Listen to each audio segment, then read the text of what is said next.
loving soul be so real to me.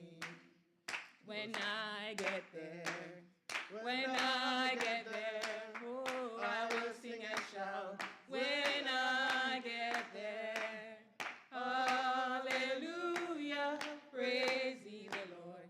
When I get there, when I get there, oh, when I get there, oh, I will sing and shout. When I get there, hallelujah, praise ye the Lord. when I get there, a little more Oil in my lamp, keep it burning. a little more oil in my lamp, I pray. A little more oil in my lamp, keep it burning. Keep it burning till the break of day. A little more Oil in my lamp, keep it burning. a little more oil in my lamp, I pray. A little more oil in my lamp, keep it burning. Keep it burning till the break of day. I got my mind Made up, and I won't turn back because I want to see my Jesus someday. I've got my mind made up and I won't turn back because I want to see my Jesus Goodbye, world. someday. Goodbye, world. I stay no longer with you. Goodbye, pleasures of sin. I'll stay no longer with you. I made up my mind to go God's way the rest of my life. I made up my mind to go God's way the rest of my life. And goodbye, world. I stay no longer with you. Goodbye, pleasures of sin. I'll stay no longer with you. I made up my mind to go God's way the rest of my life. I made up my mind to go God's way the rest of my life. Fire, fire, fire, fire fall on me. Fire, fire, fire, fire fall on me. On the day of Pentecost, fire fall on me. On the day of Pentecost, fire fall on me. Fire, fire, fire, fire fall on me. Fire, fire, fire, fire fall on me. On the day of Pentecost, fire fall on me. On the day of Pentecost, fire fall on me. Amen. God is good. And all the time, God is excellent. Amen. We'll do a prayer chorus at this time. Saturates me. Saturate me in your anointing. Saturate me in your presence. I want to have more. I want to have more of your anointing in my life. Saturate me, oh Lord, today. One more time, saturate me. Saturate me in your anointing. Me, Lord. Saturate me in your presence. I want to have more. I want to have more of your anointing in my life. Saturate me, oh Lord, today. Bow your heads up, prayer. Kind and compassionate Father God in heaven, we thank you so much for life. We thank you for waking us up to see a new day. So many things could have gone wrong throughout the night, but your angels watched over us. You kept us safe. You carried us here on eagle's wings safely. So many things could have gone wrong on the road this morning, but you carried us, and we want to say thank you. Thank you for being an awesome God. May your presence be in our meeting today. Be with all persons who will be presenting, all participants. We pray for a practical an informative, a smooth, and a wonderful and productive session. We claim victory in your name, and we say thanks. Amen. Our speaker for this morning is Pastor Brown. He's a member of the Sam Sharp Teachers College Board, and he'll be presenting our short charge today. Pastor Brown is a man of God, and we crave for him your undivided attention as he presents under the caption, Resting the Jesus Way. Thank you. Hear ye, the man of God, Pastor Brown.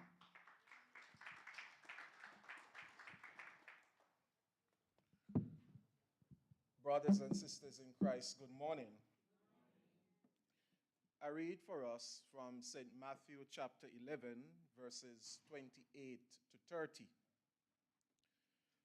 Come to me, all you who are weary and burdened, and I will give you rest. Take my yoke upon you and learn from me, for I am gentle and humble in heart, and you will find rest for your souls. For my yoke is easy and my burden is light. The word of the Lord. Are you resting? Are you resting? I hear no. Rest is hard to come by these days. Your workload, the demand of your time, the caring for those around you, and the systematic requests tend to sap your energy, and finding rest because of these can create an issue. This is what I am not going to say to you today, that Jesus makes life easy. I'm not going to say that because it is not true.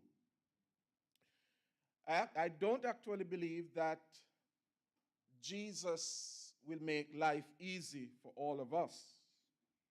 There isn't a line in the Bible that promises a life without work or hardship. So for me to tell you to simply rest in Jesus and everything will be fine wouldn't be helpful to you, and it wouldn't be biblical as well. Here's what Jesus promised. Jesus promised strength to carry on if you are doing the right kind of work. So when Jesus says, "Come to me, all who are weary and burdened," he also says in the reading that you should take his yoke upon you and learn from him. The question is, what is a yoke? A yoke is a wooden collar placed on an animal so the owner can control it while it is doing the work. Jesus is not saying, "Come to me and I will give you a break from working." He's not saying that. Instead, what Jesus is saying, "Come to me and I will replace that yoke of the world that feels heavy and unbearable at times." So instead then of letting your jobs, your day jobs, guide and control your emotions and actions, Jesus is saying to us, allow him to take your work upon himself, and he will guide you through the day's proceedings. So if you place the yoke of Jesus on your shoulders and you do your work with the intention of advancing God's kingdom, it will feel easy and it will feel light. And guess what?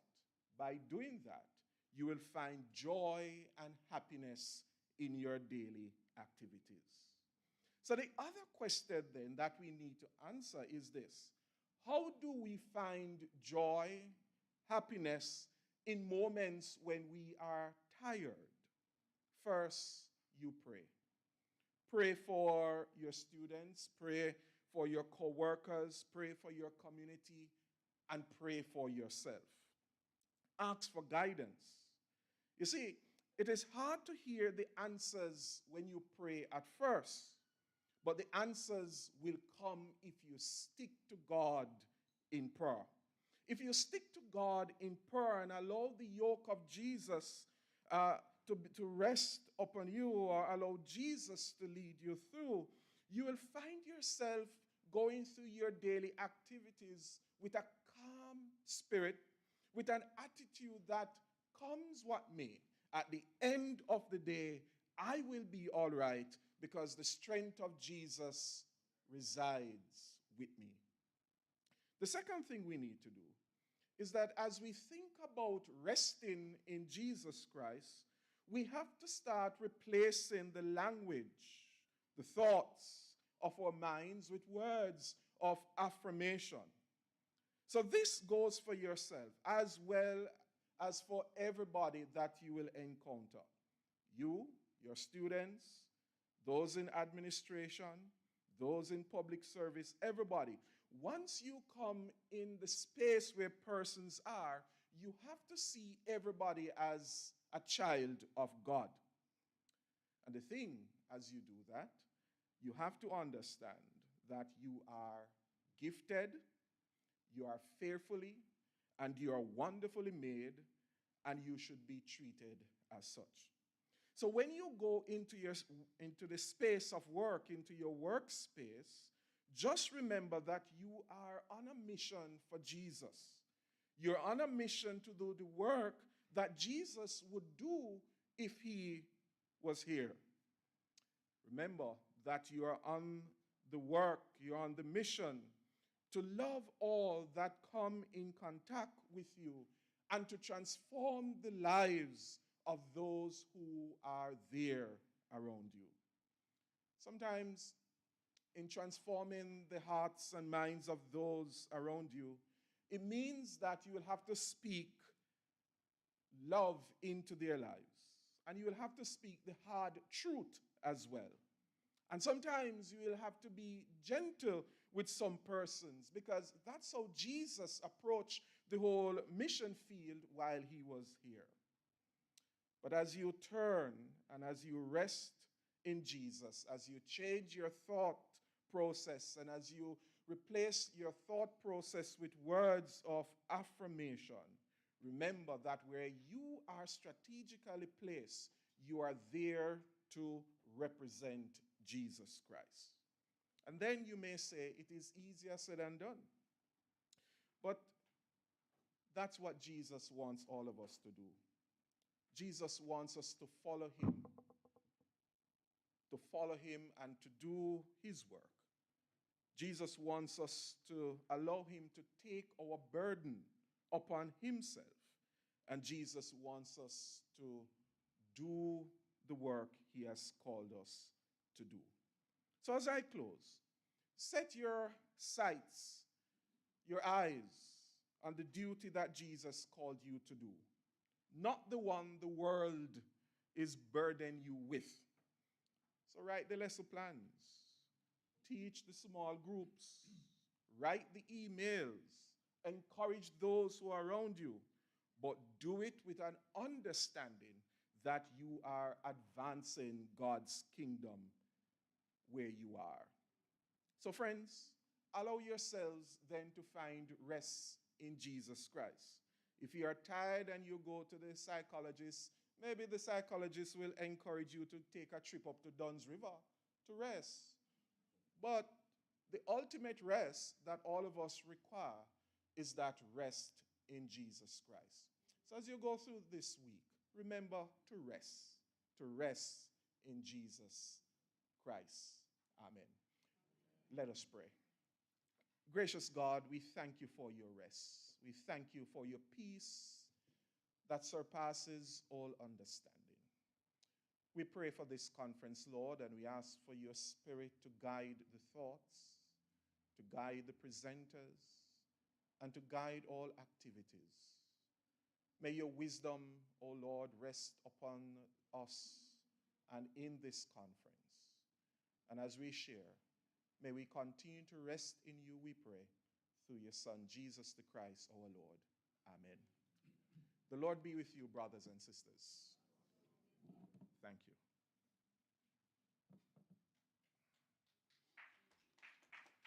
Thank you, Sam Sharp Teachers College and Pastor Brown.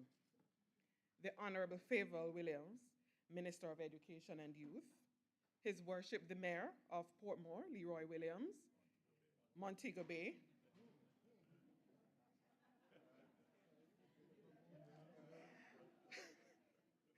Bishop the Honorable Conrad Pitkin, Custos Rotolorum of St. James, Dr. Damian Black, Commissioner, Jamaica Tertiary Education Commission, Dr. Karen Isaacs, Accreditation Officer on behalf of the ED of the University Council of Jamaica, Dr. Marcia Rainford, Chairman, Joint Board of Teacher Education, Mr. Leighton Johnson, President-elect, Jamaica Teachers Association, Mr. Wilton South, CEO, Tip Friendly Society, Dr. Tim Fuwaka Conley, Professor of the Temple University, our keynote speaker, Dr. Garth Anderson, Dean of TCJ, principals, vice principals, lecturers, teachers, students, sponsors, exhibitors, members of the media, other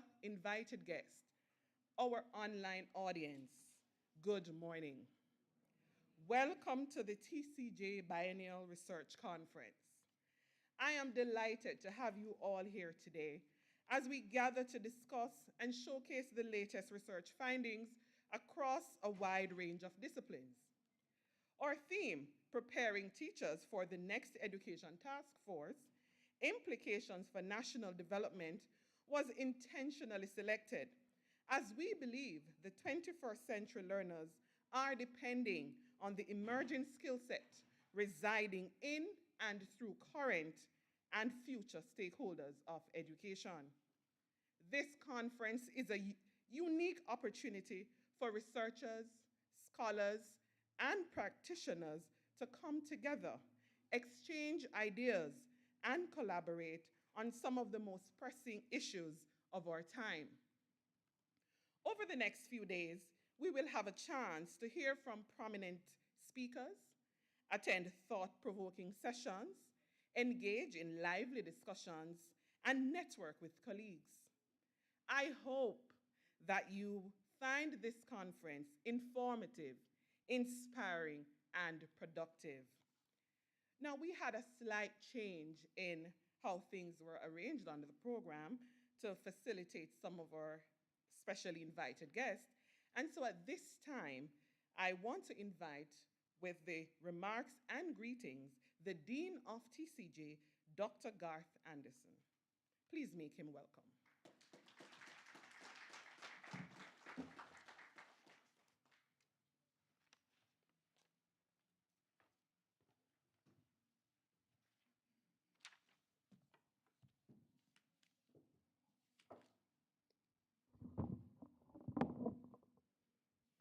Madam Chair,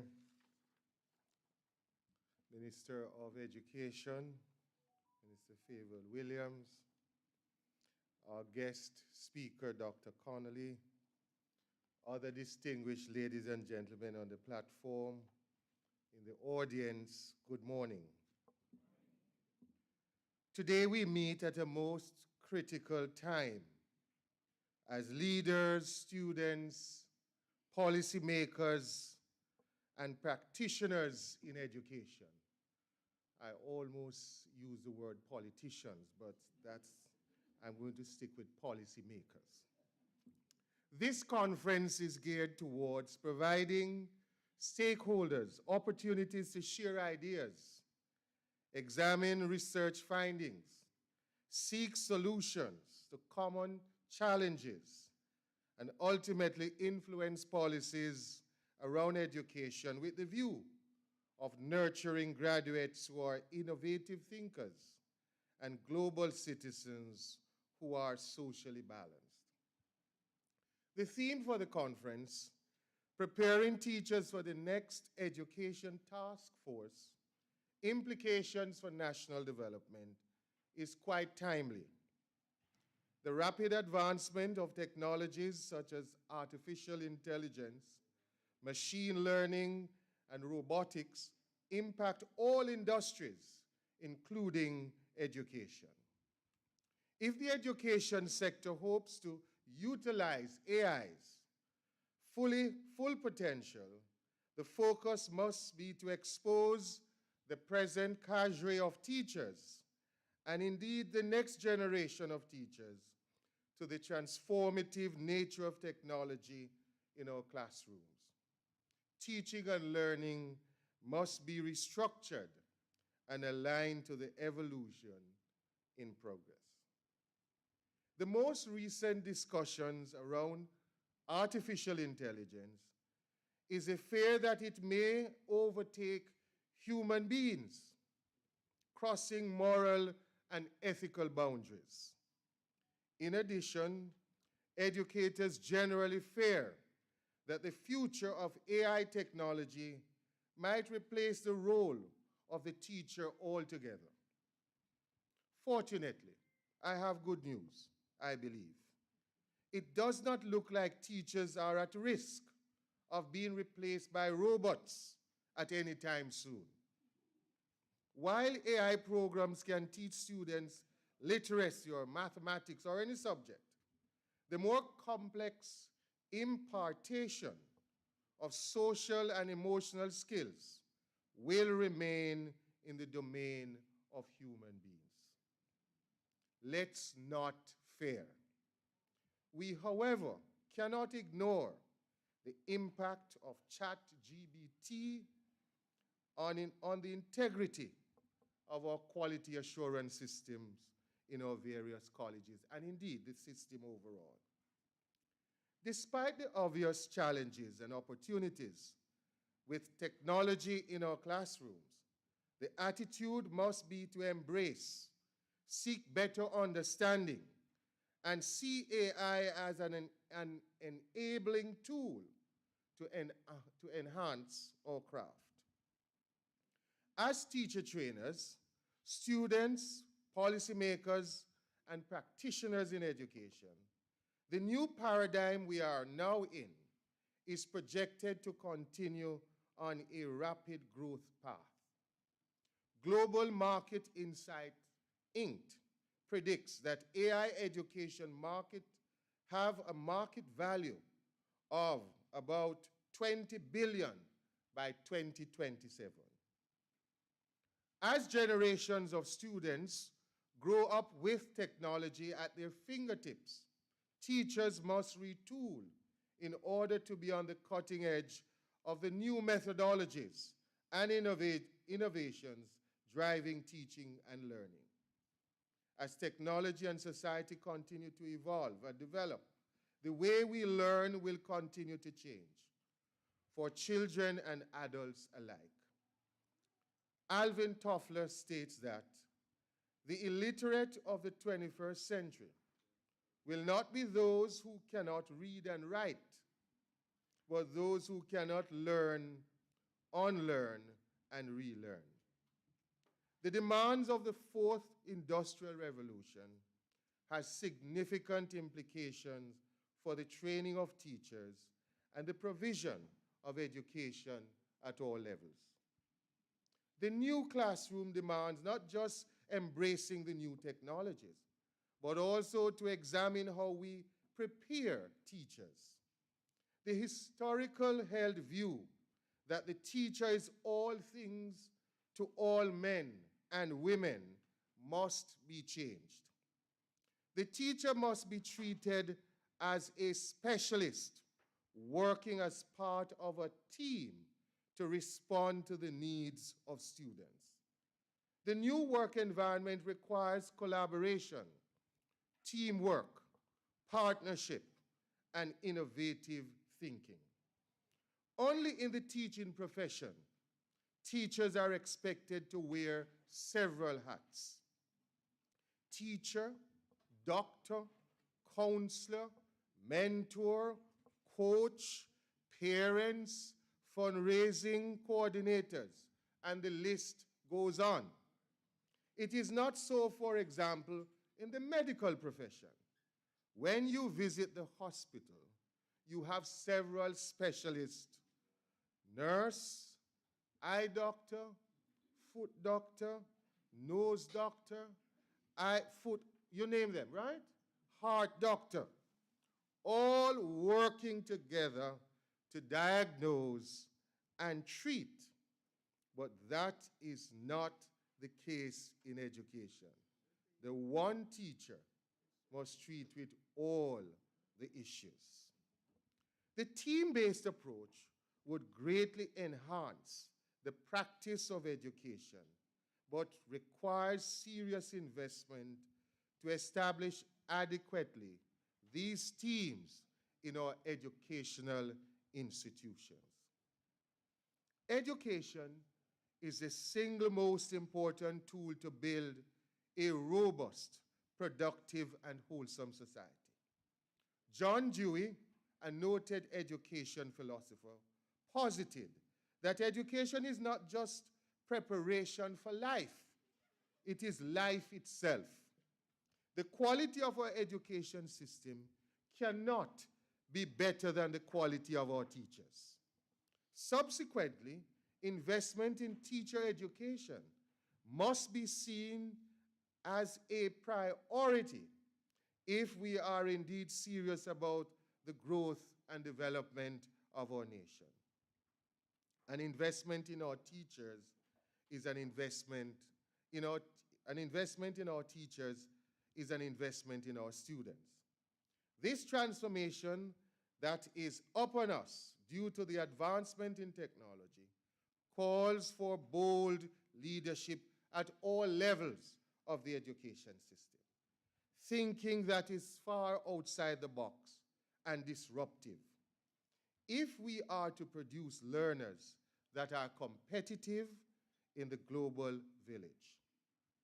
Harry Truman put it this way: men make history and not the other way around. In periods where there is no leadership, society stands still. However, progress occurs when courageous, skillful leaders seize the opportunity to change things for the better. This is a time for all of us to come together to seize this opportunity. The Teachers Colleges of Jamaica is proud to be staging our biannual conference as we seek to use research to guide practice and hopefully to influence policies.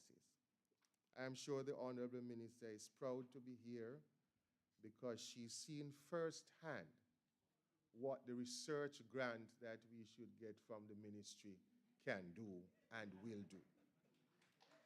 On behalf of the administrators, faculty, and the planning committee of the conference, it's my distinct pleasure to welcome you to the conference and to wish for a successful engagement. I want to especially welcome our minister and all the distinguished persons on the platform, our students who are here, and all other practitioners in the field of education. Without your presence and participation, this conference would not have been possible. Welcome. I greet you well and look forward to a very successful conference. Thank you. Thank you, Dr. Anderson. We can depend on him to take a message back to the Ministry of Education. Yes. And the minister is right here. So we know that the grant will no longer be just a grant because the minister is in our midst. Thank you, Dr. Anderson. At this time, we now invite the minister to come with the remarks and greetings, the Honorable Favour Williams, MP.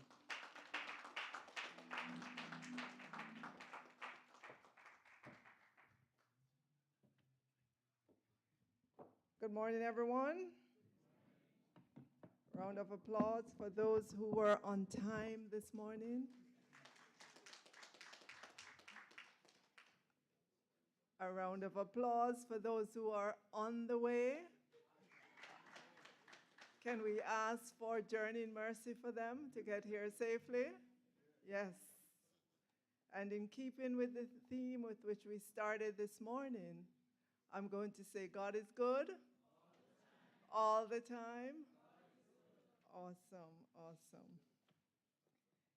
So, I am extremely delighted to be here this morning. I woke up early, very early, drove all the way from Kingston. But I have to tell you, I have to leave the conference early to head back to Kingston because I have other commitments.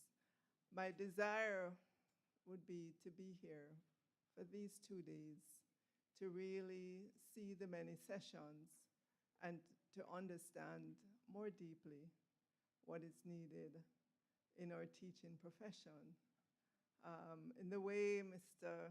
Garth Anderson spoke this morning about it, so that I could advocate more strenuously for additional resources for our teaching institutions.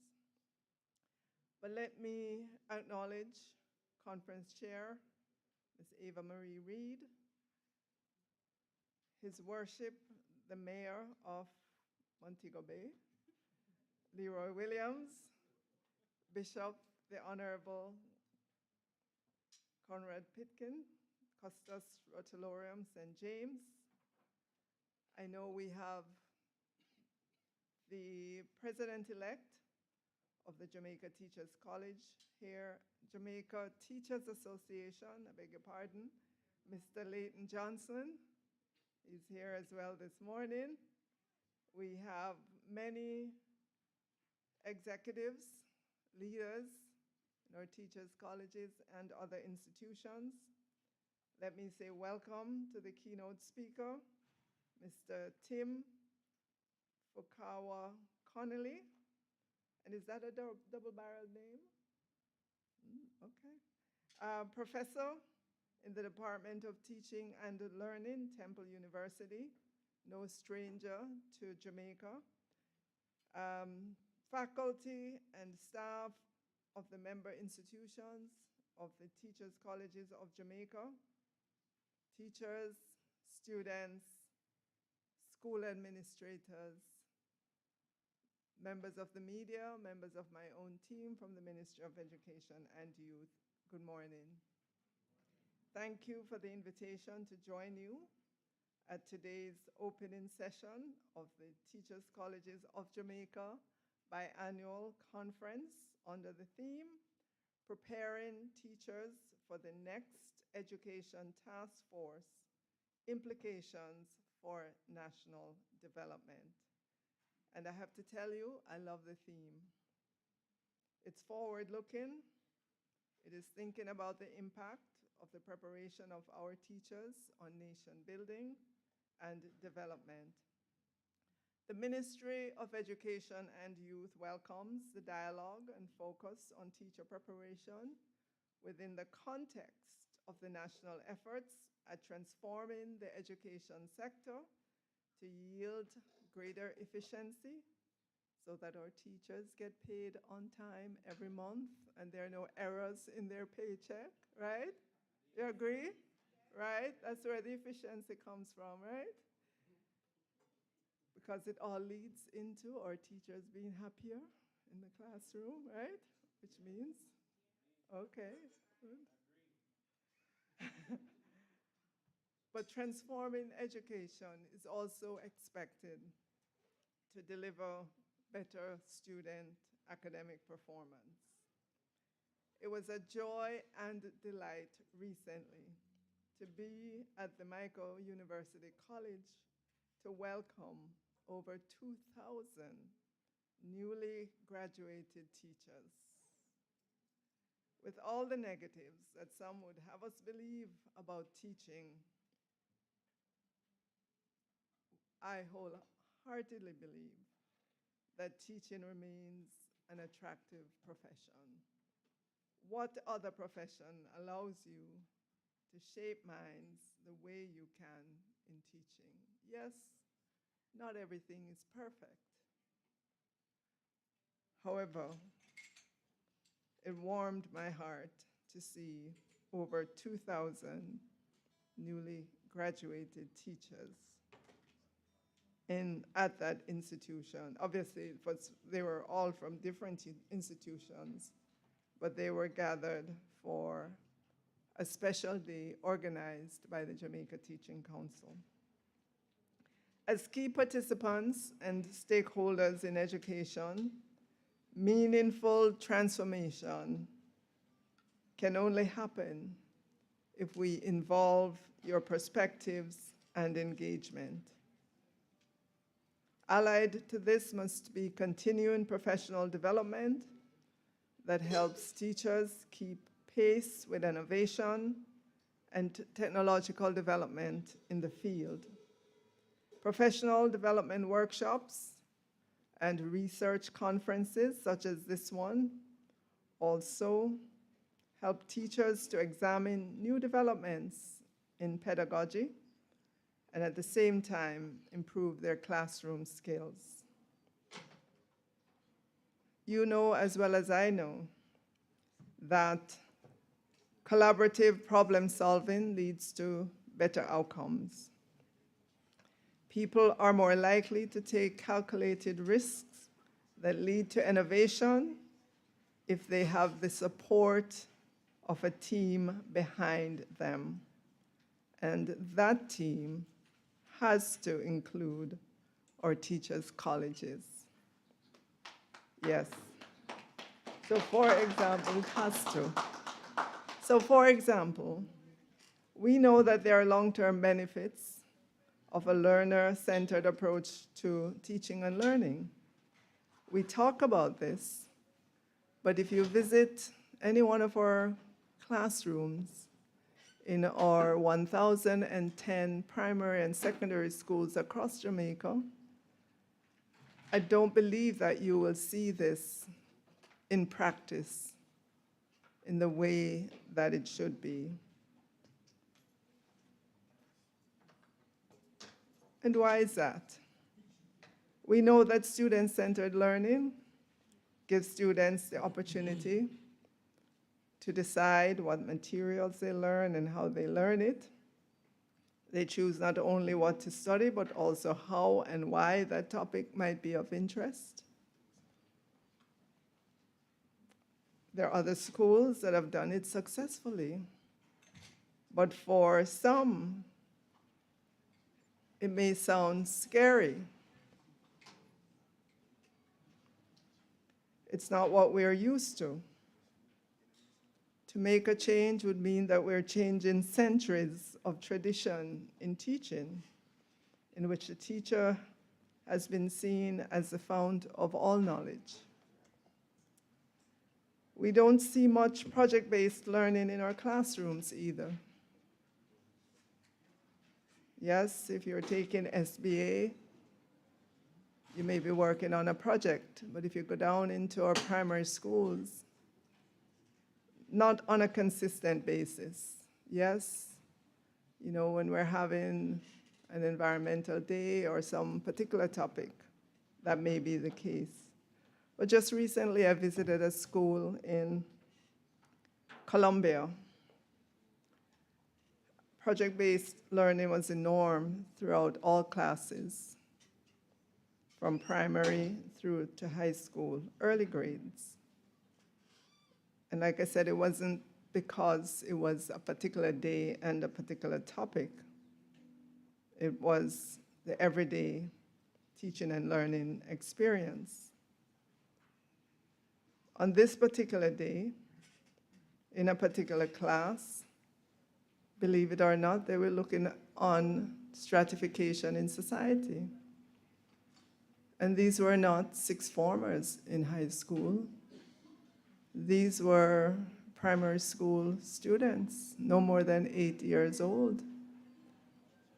And they were creating and explaining in their own society what they noticed. Different communities. They were talking about poverty and social ills and so on. 8-year-olds.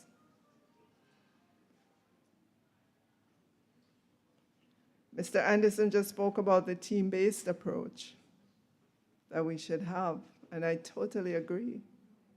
We cannot any longer expect one teacher in a primary school to teach all subjects.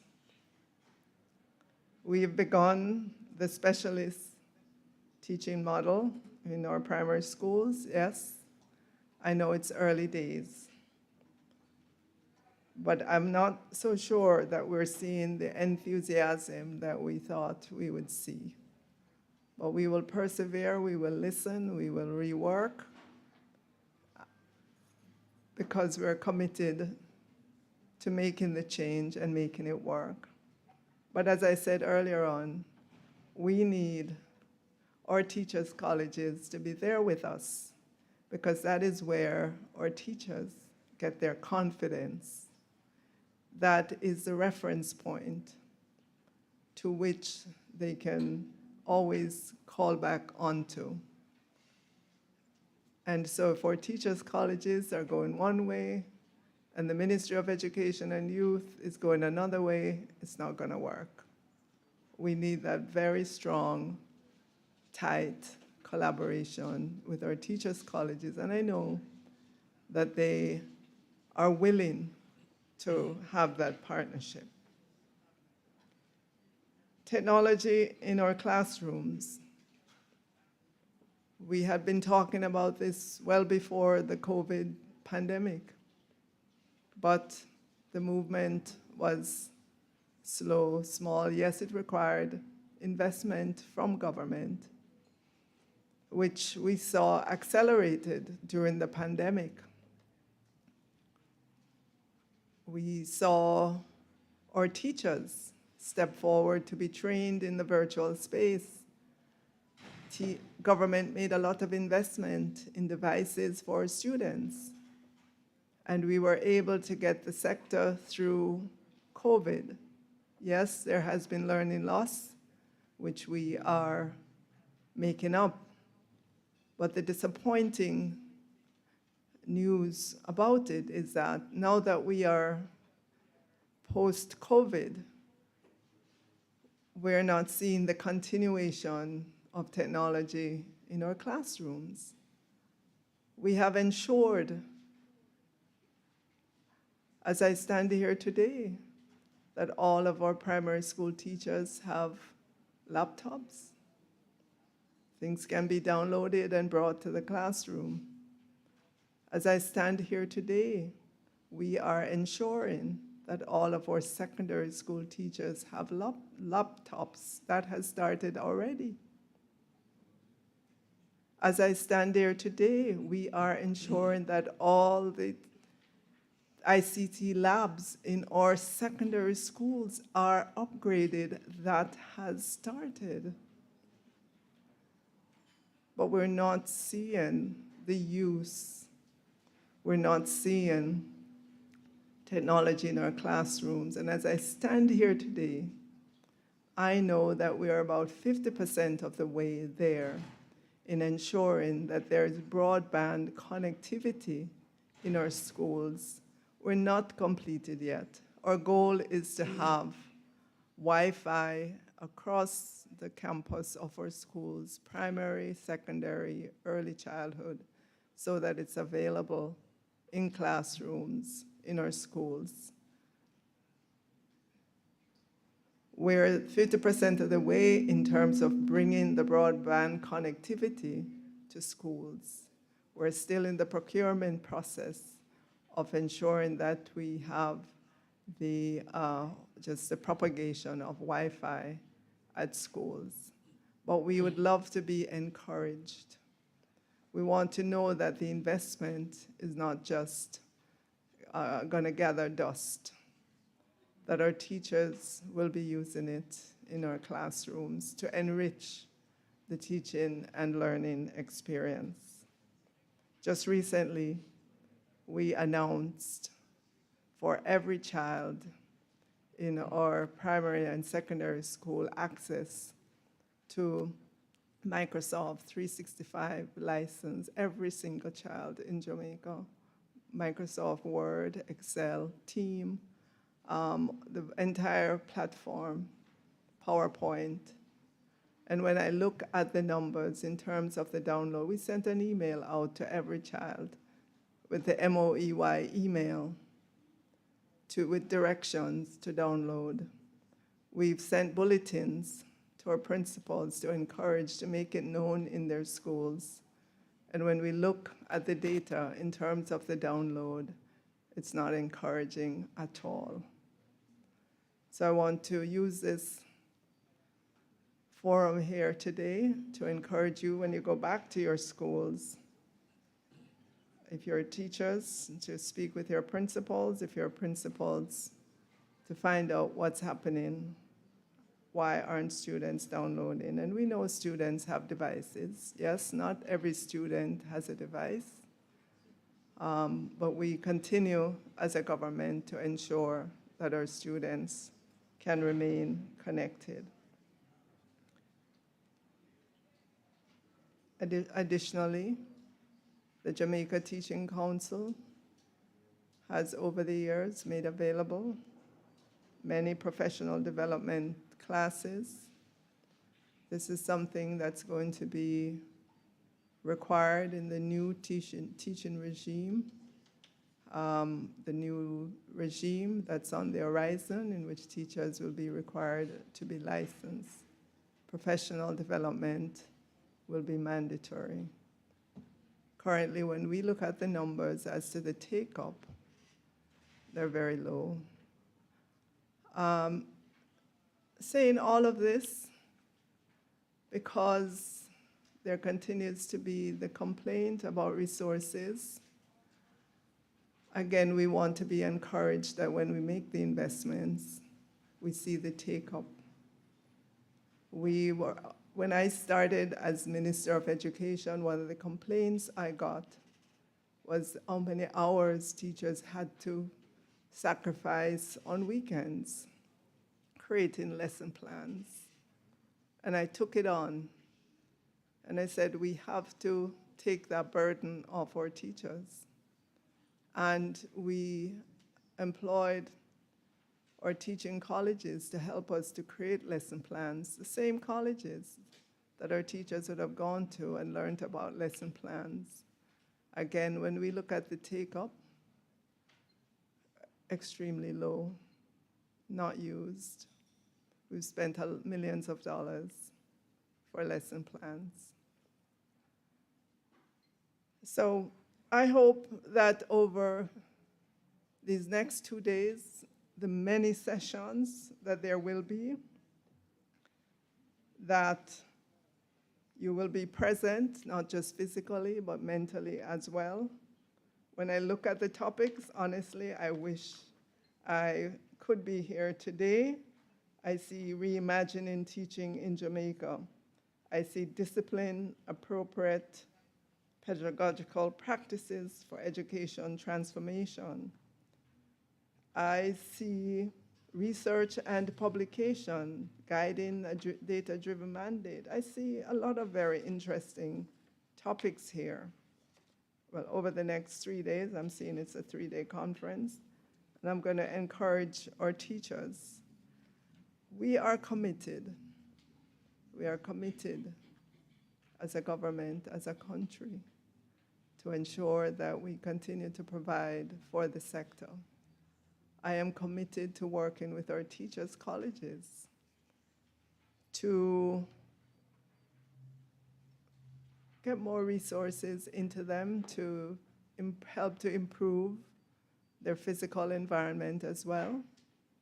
I know that when I look over the years in terms of the subvention that our teaching colleges get, it's primarily been salaries. Not much has gone towards infrastructure spending.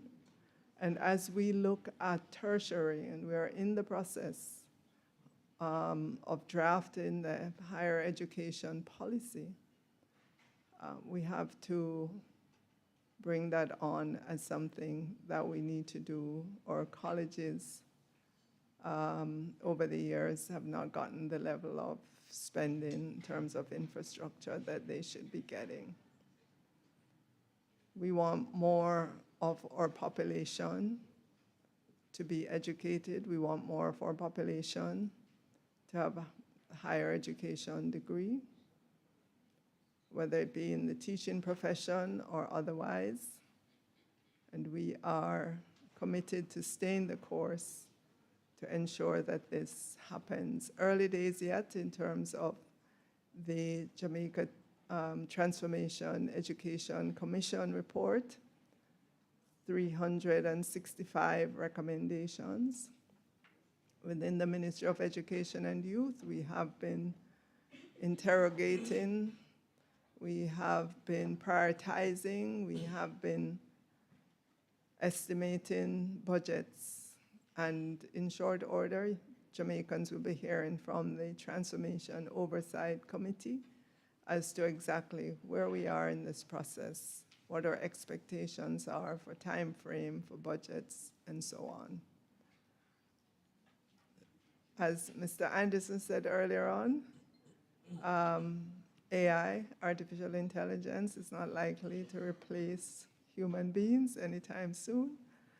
And I believe so in the classroom as well. Yes, there will be a lot of help from technology, but I believe at the core of it, you still need teachers in our classrooms. So I wish for you 3 very fruitful days here at this conference, and know that the Ministry of Education and Youth stands, we're here to support you despite what may be said, the social media and otherwise. That's not the mindset of the Ministry of Education and Youth. We want to know, as I said earlier on, we want to know our teachers get paid on time and that their paycheck is correct. That is something and you talk to anybody at the ministry. When it doesn't happen, I am the most displeased person. We have been putting in the platform to ensure that this happens. But this is a huge system, and it takes time to change mindset and to get people, everybody go in the same direction. It takes time to get things done. But I want you to know that this Ministry of Education and Youth is committed to the teaching profession, committed to ensuring that we have better outcomes. And we know it's not just the teachers in the classroom. It is the parents. It is the transport operators who drive our children from yard gate to school gate. It's the environment in which they grow up in communities. It's the churches. It's a lot of factors, a lot of players, a lot of stakeholders in the process. And we are committed to ensuring that they each know of their impact on education. And in time, we're hoping to see a sea change in education in Jamaica. God bless you. Thank you, ladies and gentlemen.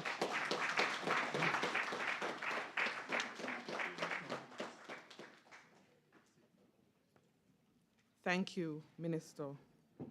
At this time, we will hear from His Worship, the Mayor of Montego Bay, Bishop the Honorable Conrad Pitkin, and Dr. Damian Black, followed by the Young Jamaican Ensemble of Sam Sharp Teachers College.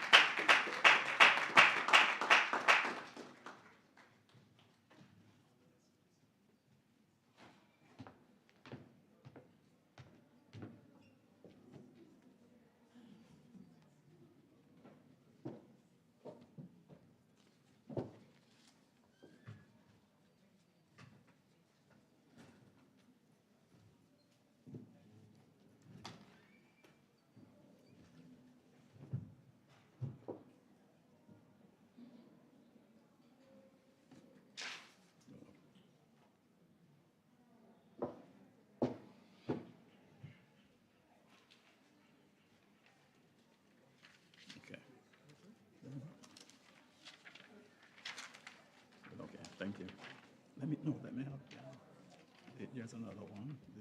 Yeah. Okay, yeah, thanks.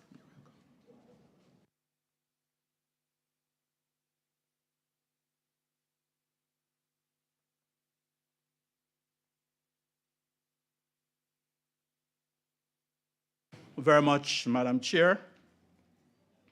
The Honorable Favour Williams, Minister of Education and Youth, I think she has just left.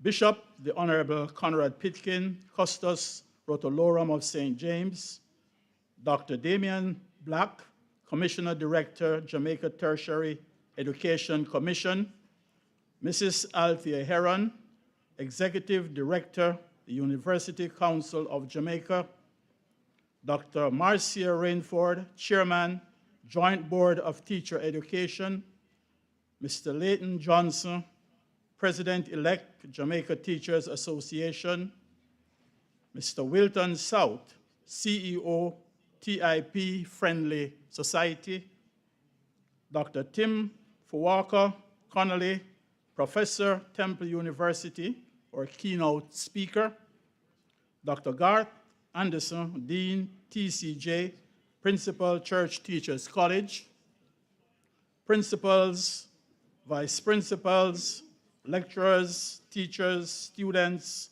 sponsors, exhibitors, members of the media, and other invited guests.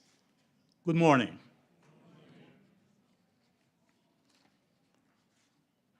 As the mayor of the beautiful city of Montego Bay, it would be remiss of me if I did not extend a very cordial welcome to everyone who is here today. I am going to ask you to make sure that you enjoy the ambience and the hospitality that will be provided.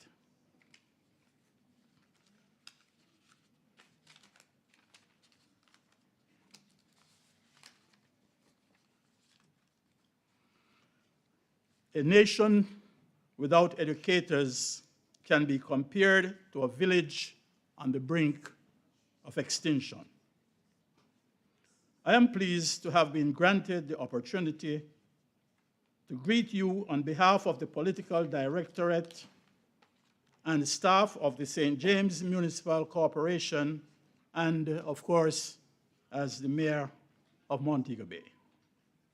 We are here today to participate in the Teachers College of Jamaica TCJ Biennial Research Conference.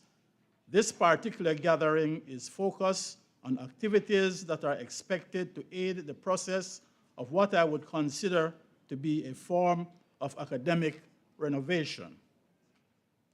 The next Education Task Force, as I understand, is an effort by the TCJ to create a body of educators who have gone beyond the regular training regime to increase their capacity to become enlightened and prepared and to compete effectively both regionally and internationally. It is said the NETF will build a high-quality teacher workforce that can deliver a world-class education system for the future. I believe this desire by the TCJ to create such an entity is a commendable and necessary act. It is commendable and necessary because we have seen over the years where, regardless of various efforts to improve our education system, there are always challenges. We therefore need the type of people working in the education system who, with further training and a mission to participate unselfishly in national development, will help to secure the gains that we have attained while helping us to accomplish even more. Education is critical to the growth of a nation. We in this country take this consideration seriously, and this is why for this fiscal year, the government has ensured that education receive the largest share of the 2023 budget for recurrent programs outside of debt payments and compensation of employees. Ladies and gentlemen, a sum of $142.9 billion is earmarked for the sector in this fiscal year. This figure represents approximately 22%. That is almost a quarter of the entire $657.2 billion for non-debt recurrent expenditure. Now, as important as a system of education is to our nation, so too are our educators. Our educators are critically important in forming students' minds and lives. It is therefore impossible to exaggerate the significant role they play given all they do for society. Initially, educators must transfer knowledge and develop critical thinking abilities in order to provide pupils the skill they need to successfully traverse the intricacies of the modern world. They offer education and direction in a variety of academic fields, assisting students in building a solid basis for their future ambitions. With this critical role that is required of our educators, there indeed must be a system that seeks to uplift their perspectives and broaden their abilities. Educators are drivers of innovation and adaptability. Therefore, it is important that they constantly update their teaching methods and incorporate technology to meet the changing needs of students and society. Indeed, as leaders in the system of education, they have a crucial role to continuously improve their capacity to effectively educate and empower those they engage. I envision that the next Education Task Force will be an important tool that will help educators to engage in continuous professional development opportunities that will assist them to stay updated with the latest research, pedagogical approaches, and technological tools. This will help those who form part of the task force to expand their knowledge and skills and apply them in their teaching practices. As one who was involved in education myself, I have a bias when it comes to endorsing those systems that will help to make teachers more successful. I therefore use this opportunity to wish you all the best with this endeavor and hope that those who are engaged will benefit from their participation. As we continue to develop new strategies to transform our education system, we must show our appreciation to entities like the Teachers College of Jamaica that are dedicated to uplifting those who are the drivers, educators on the front line. I thank you, ladies and gentlemen. Do have a wonderful day.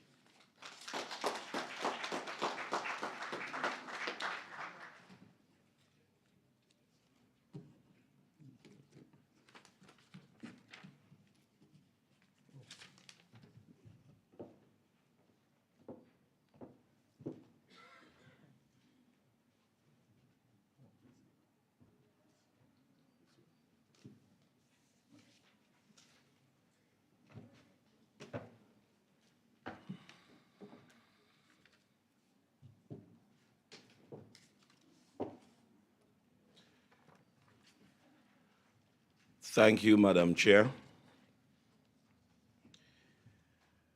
The Honorable Favour Williams, Minister of Education and Youth, who had to leave because of other engagement. His Worship, the Mayor of Montego Bay, Councillor Leroy Williams. Dr. Damian Black, Commissioner Director, Jamaica Territory Education Commission. Mrs. Althea Heron, Executive Director of the University Council of Jamaica. Dr. Marcia Rainford, Chairman, Joint Board of Teacher Education. Mr. Leighton Johnson, President-elect, Jamaica Teachers Association, Mr. Wilton South, CEO, TIP Friendly Society, Dr. Tim Foucault Connolly, Professor, Temple University Keynote Speaker, Dr. Garth Anderson, Dean, TCJ, Principal, Church Teachers College, principals, vice principals, lecturers, teachers, students, sponsors, exhibitors, members of the media, and other invited guests present, and those online, good morning.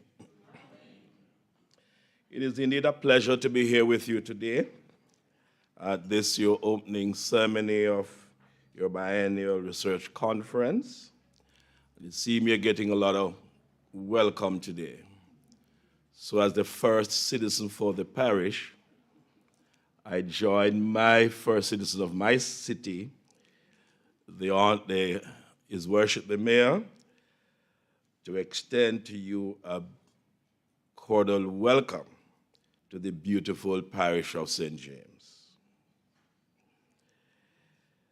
And to all our distinguished guests, whether you have traveled a significant distance to be here with us today, or you are from the parish of St. James, and those, I said, who have joined us virtually, it is my honor and privilege to welcome you on behalf of the citizens of St. James.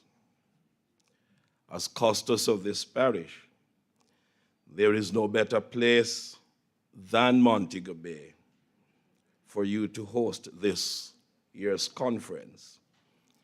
And ladies and gentlemen, despite our challenges, the parish of St. James and the city of Montego Bay is still a destination of choice. Therefore, it is really wonderful and indeed a pleasure to have you visiting and ready to participate in the conference sessions. And as the mayor mentioned, please take time out of your busy schedule to enjoy our hospitality and our beautiful beach if you can get to one. Get some rest, Pastor will tell you. And please ensure that you also get some of the history of the parish of St. James. Education is a very important part of modern life. People understand that to achieve something in their life, they should study hard and get the best education that they can. Students, education depends on the teacher's qualification and abilities. Therefore, a teacher's education is of great significance today. One thing we are sure of, teachers are recognized to be the backbone of any society. When young teachers leave your colleges, they should have the desire to accelerate more and to be equipped with better investment for greater equity and economic growth. It was Barack Obama, former president of the US, that said, in a global economy where the most valuable skill you can sell is your knowledge, a good education is no longer just a pathway to opportunity. It is a prerequisite, unquote. Ladies and gentlemen, as educators, you are cognizant that having these special conferences will enable you to think about the kind of education that is meaningful and relevant to your students, and what will be more appealing to you who are desirous in achieving your economic and academic goals. Your theme, Preparing Teachers for the Next Education Task Force, Implications for National Development, should remind you that as educators, to reminisce on the educational system and then see how you can chart the way forward. Teaching is a knowledge-based profession. Teachers' college or colleges should ensure that teachers and lecturers continually update their knowledge base. And let me also hope that today you will learn new skills and strategies that will share with your colleagues and ultimately spreading your knowledge and creating a professional development ripple effect.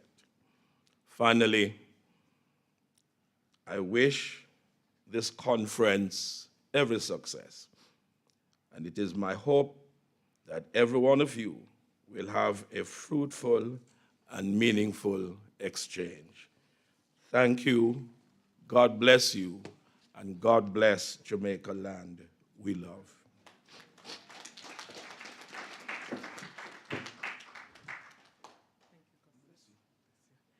Thank you, Costas. And if he says we should go to the beach, then not even the dean, he's the keeper of the records.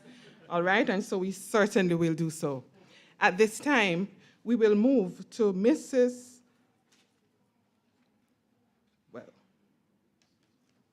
Dr. Karen Isaacs will greet us.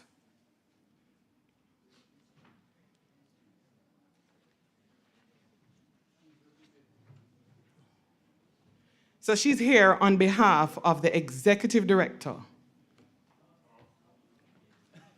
of the University Council of Jamaica. Thank you so much, Chair. And as she said, I'm Karen Isaacs, and I'm representing Mrs. Althea Heron, the Executive Director of the University Council of Jamaica. In her absence, I'll still acknowledge Honorable Favour Williams, Minister of Education and Youth, Dr. Garth Anderson, Dean TCJ, Principal Church Teachers College, Mr. Maurice Wilson, Deputy Dean TCJ, Principal G.C. Foster College, Physical Education. Principals, vice principals, other representatives of the Teachers Colleges of Jamaica, Joint Board of Teacher Education, distinguished guests, other participants, a pleasant morning. On behalf of the University Council of Jamaica, UCJ, I would like to express gratitude for the invitation extended and the heartfelt congratulations to Teachers Colleges of Jamaica for organizing this conference. I am truly honored to be a part of this biennial research conference, which provides a unique opportunity for participants to be engaged in meaningful discussions and to explore innovative ways of preparing teachers for the next education task force. I must commend the 8 institutions for their initiative in this effort to strengthen the education system, especially as it relates to teacher training. The UCJ is committed to strengthening relations with our stakeholders as we continue to assure quality in higher education. More importantly, the UCJ has a long history of working with Teachers Colleges of Jamaica, and several of your members serve or have served the UCJ as council member, standard committee members, and assessors. As we prepare for the next education task force, it is imperative to underscore the fundamental tenets of teaching and learning. Continuous improvement is paramount in education to enable educators to remain abreast of the latest trends and technologies and to provide optimal service to their students. We must therefore prioritize and invest in ongoing professional development of educators in order to cultivate a robust and highly qualified teaching workforce capable of delivering in a world-class education system. The UCJ will continue to ensure that standards developed for teacher training programs are revised on an ongoing basis and remain relevant and current, taking into account new developments that impact programs offered by the education system in Jamaica. The Vision 2030 Jamaica National Development Plan demands an education and training system that prepares citizens to function creatively and productively, not only for national development, but also to increase Jamaica's global competitiveness. Teachers play a pivotal role in achieving its educational goals. The quality of the teacher preparation will determine the quality of the educational experience teachers provide students in schools across this country. An outcome of one of the 2030 National Development Goals is a world-class education and training system driven by competent teachers prepared to international standards. This will contribute to the nation's overall economic and social progress, creating a brighter and more prosperous future for all Jamaicans. Ultimately, it is essential to acknowledge that teacher education is a key driver of the education system and other outcomes. As the TCJ continues to discuss over the next 2 days, I wish you all the very best as you collaborate and work towards not only your own development, but that of the nation's human capital and our education system. Thank you. On behalf of Althea Heron, Executive Director, the UCJ.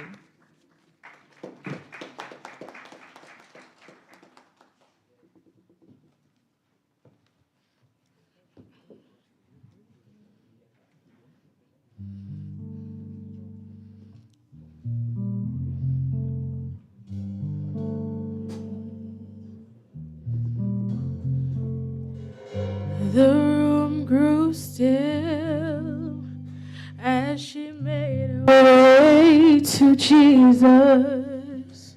She stumbled through the tears that made her blind. She felt such pain. Some spoke in anger, heard folks whisper, there's no place here for her kind. Still on she came through the tears and flushed her face until at last she knelt before his feet. And though she spoke no words, everything she said was hers, as she poured love from the master from her box of alabaster. And I've come to pour my praise on him like oil from Mary's alabaster box.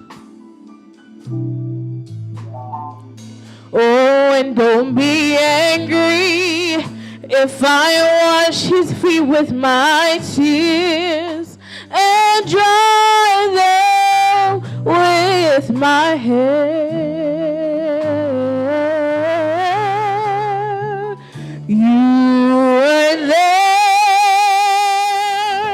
the night he found me.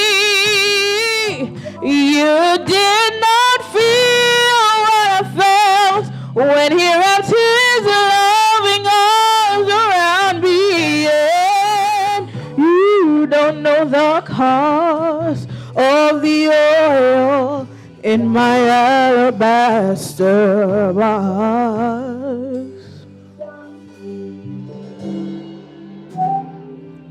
Oh, and I can't forget the way life used to be. I was a prisoner to the sin that had me bound. And I spent my days pouring my life without measure into a little treasure box I thought I'd found. Until the day when Jesus came to me and filled my soul with the wonder of his touch. So now I'm giving back to him all the praise he's worthy of. I've been forgiven, and that's why I love him so much. And I've come to pour my praise on him like oil from Mary's alabaster box. Oh, and don't be angry if I wash his feet with my tears and dry them with my hair, my hair. You were there the night Jesus found me. You did not feel what I felt when he wrapped his loving arms around me. And you don't know the cost of the oil. No, you don't know the cost of my praise. You don't know the cost of the oil in my alabaster box.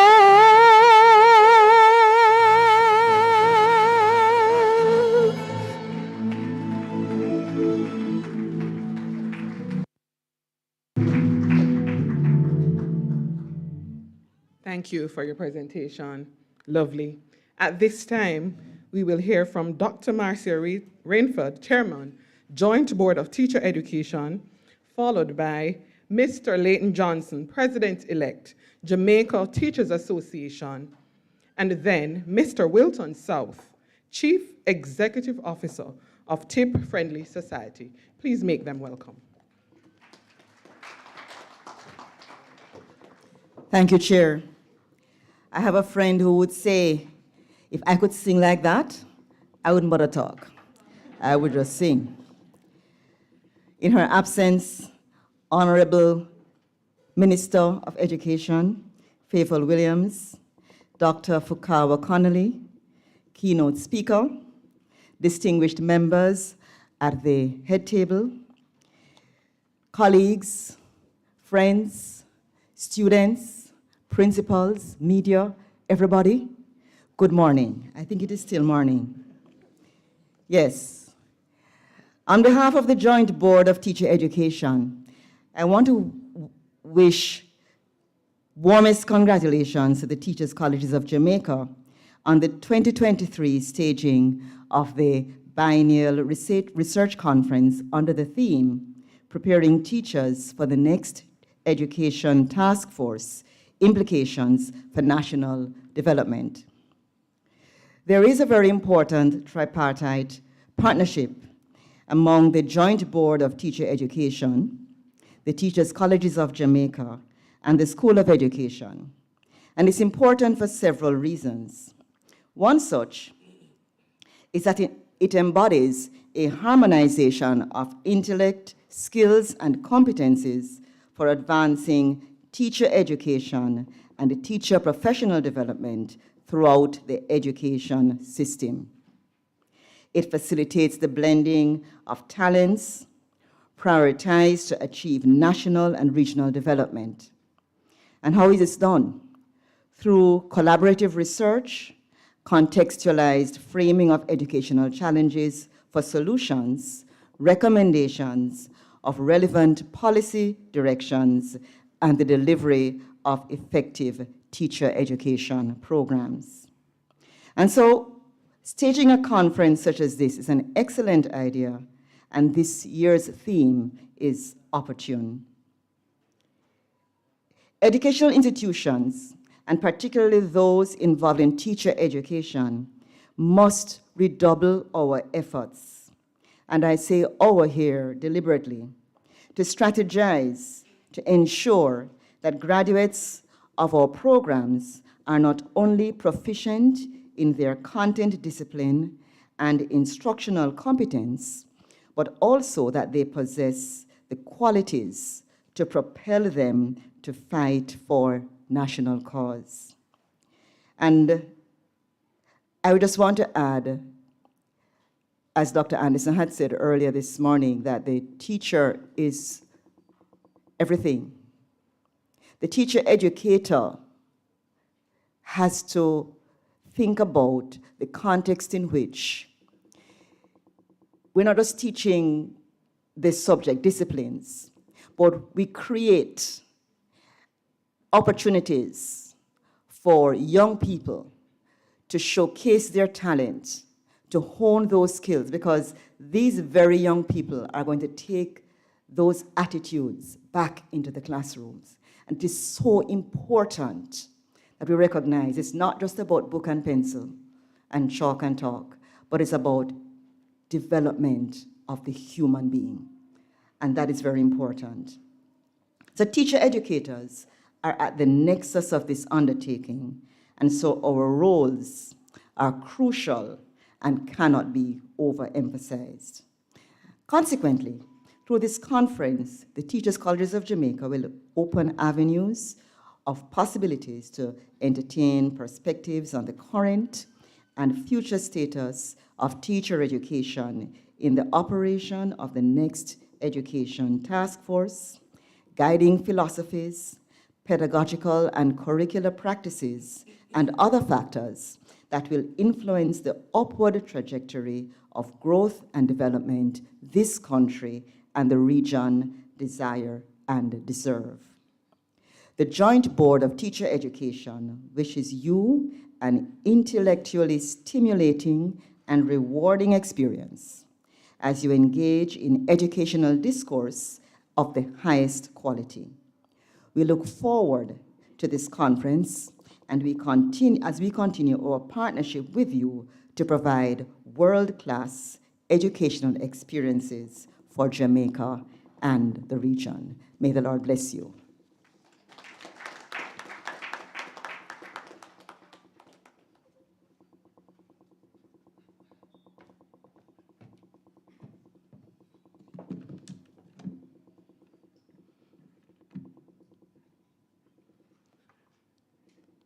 In her absence, Minister Williams,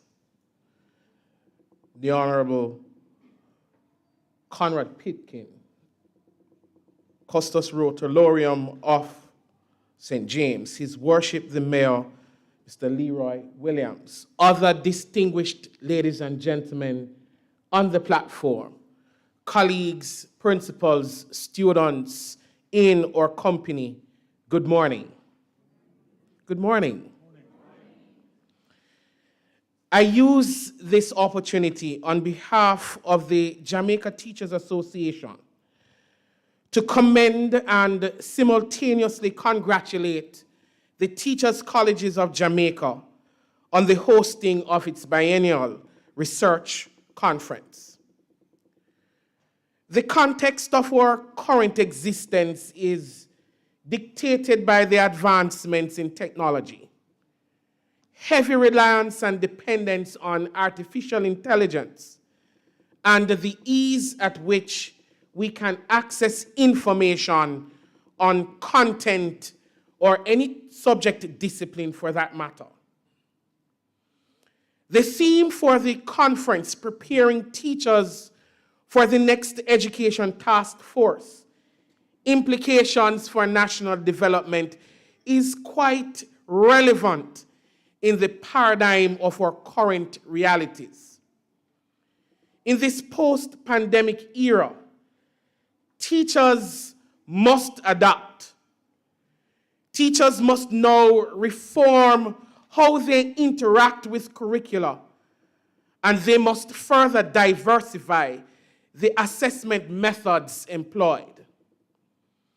As premier teacher training institutions, we must ensure that we are preparing a cadre of professionals who will effectively adapt to these new and emerging learning environments to ensure that they provide the best possible educational experiences that are aligned to 21st century standards. As teacher educators and students, it is our responsibility to ensure that our teachers are provided with the necessary professional development opportunities to meet these demands. Our experience dictates that the top 10 jobs of today that provide high revenue did not exist 10 years ago. We can therefore predict that the top 10 jobs for the next 12 years have not yet been created. Therefore, it is necessary for all of us to provide our teachers with the necessary skills to hone these students in developing these new skills for the future. The Jamaica Teachers Association continues to advocate for policies which will support teacher development. We will continue to advocate for improved salaries. Yes, we will do so. And the minister did indicate that she doesn't like when teachers are paid late or they are not paid at all. We will continue to advocate for improved working conditions and to advocate for the adequate resources to make the teaching experience a rewarding one where our teachers will continue to embark on improving the lives of students, therefore ensuring that our nation's development will continue. The Jamaica Teachers Association endorses this event and asks that as teachers and practitioners, research remains the pillar and bedrock of all our undertakings. Thank you.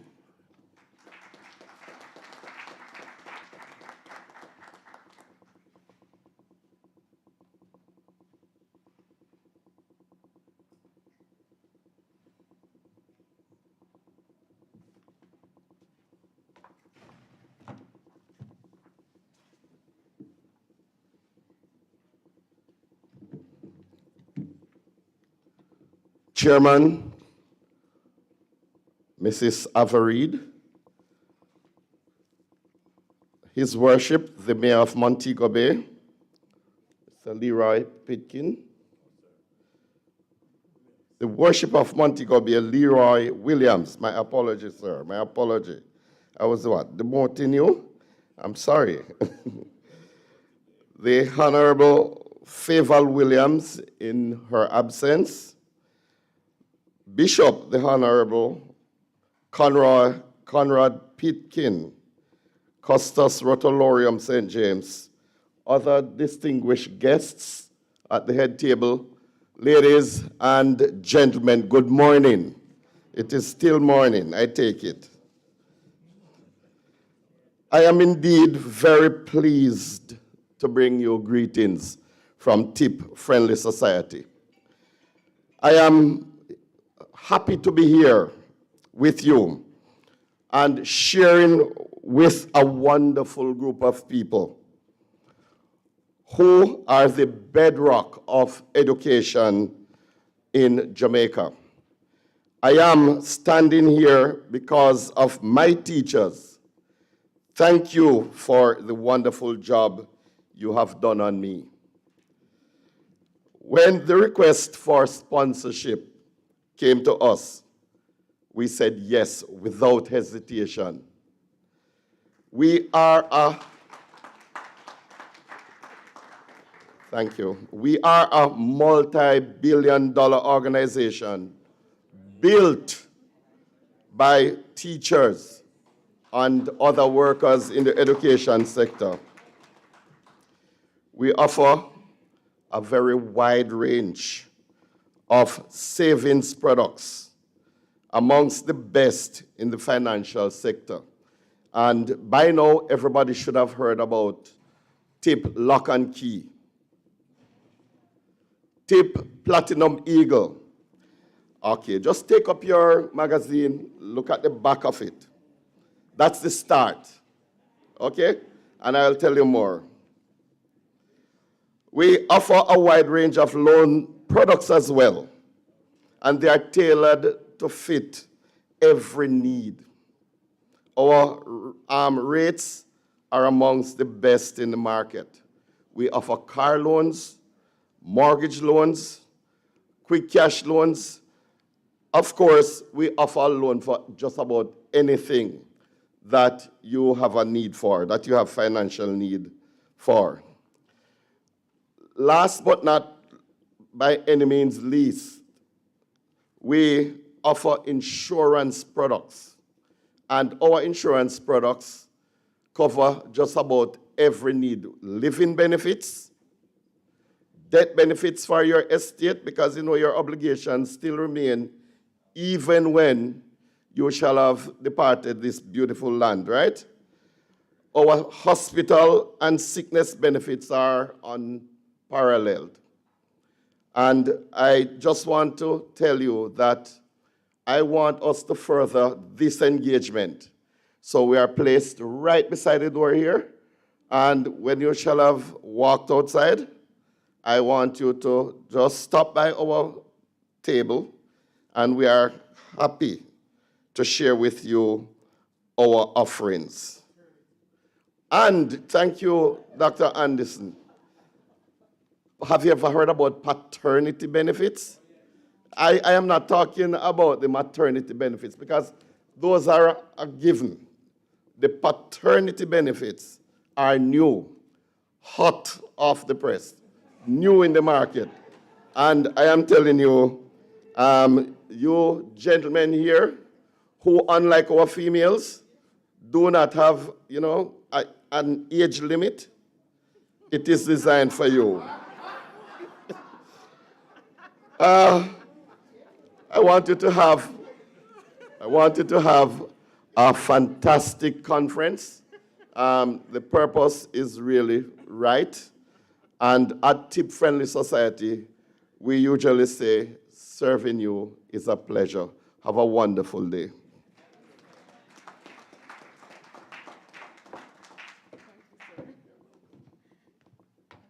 Thank you, Mr. Smith. Mr. South, Wilton South. At this time, please let us welcome Miss Shalika Lee from Bethel Primary and Infant School. Before she comes, her mom met me outside and she said, I must tell you this. She performed in New York a few months ago and she got standing ovation. I suspect the mother is telling us how to treat with her performance. And so we welcome Miss Shalika South. And so start putting your folders away because we know how we're going to deal with her. Thank you, ma'am.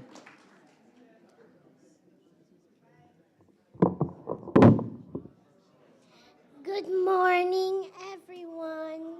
My name is Shalika Lee. Wait, baby.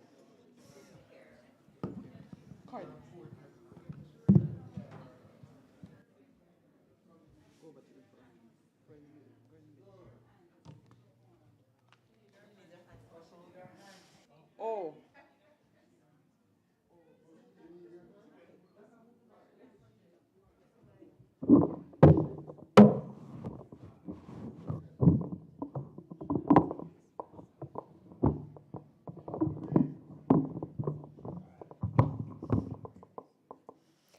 Good morning, everyone. My name is Shalika Lee. I'm from Bethel Primary School, and today I'm going to be doing No Little Twang by Miss Louise Bennett Coverley. Me glad to see you come back, boy, but lad, you let me down. Me shame myself till all of me proudness drop a ground. You mean you go to America and spend 6 whole months there and come back not a piece better than how it go away. Boy, you're not shame. It's so you come after you done so long. Not even little language, boy. Not even little twang. And your sister, what work 1 week with American? She talks so nice, we have the juice, we understand. Boy, you couldn't improve yourself. And you get so much pay. You spend 6 months of foreign and come back ugly, same way. Not even a drop trousers or a past the rhythm coat. Boy, not even a go teeth or a go chain round your throat. Suppose me last me pass, got introduced to a stranger. As me lamented son what lately come from American. Them would have laughed after me, boy. Me couldn't tell them so. Them would have said me lie. You was a spend time back at Marco. Never can say me, boy. You talk too bad. Shut up your mouth. I don't know how you and your papa go and make it out. If you want to please him, make him think you bring back something new. You always call him Pa this evening when him come say pill.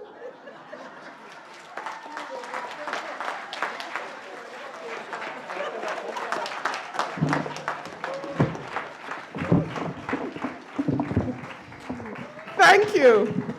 And I see you were obedient. Thank you. There's just one person in this room I'm concerned about, and that's Prof. I'm sure he heard Konnichiwa Kasamasa, and I saw his face looking down, smiling, and he must have been wondering what was happening. But we'll translate for you, sir.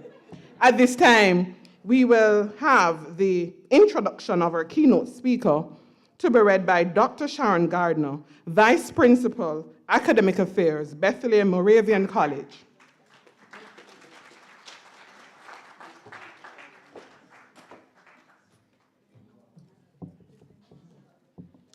Chairman of today's proceedings, distinguished participants on the platform, distinguished colleagues, students, sponsors, and other specially invited guests in the audience, good morning. You will be able to understand me, every one of you, because I will not do it in our native language. It is my distinct pleasure to introduce to you our keynote speaker. And I won't read because that is going to be longer than what I have. Dr. Tim Fukawa Connolly is a professor in the Department of Teaching and Learning in the College of Education and Human Development of Temple University. A prolific writer, he has written a book, several book chapters, and more than 35 journal articles. As he is doing at this one, he has made presentations at many conferences. In addition to writing in journals, he is the associate editor of one, the Journal of Mathematics Behavior, and is a member of the editorial board for the Journal of Experimental Education. This accomplished researcher guides and advises graduate and undergraduate students to successful completion of their work. He coordinates the teacher education programs for middle and secondary grade teachers, ensuring that these teachers fulfill the requirements set by the Pennsylvania Department of Education. Dr. Fukawa Connolly works towards the best outcomes of mathematics education through actioning research. He worked with a team, for example, to develop a new curriculum for an integrated and mathematical connections course, along with teaching activities. This action helped to improve pre-service teachers' perceptions of the relevance of mathematics to their instruction, among other important and wonderful things, by pairing prospective teachers with experienced graduate teaching assistants to co-teach sections of pre-calculus and calculus, and we know how hard that is, right? Colleagues, I cannot be longer than the keynote speaker, and your conference booklet gives further details about his marvelous work. Please read.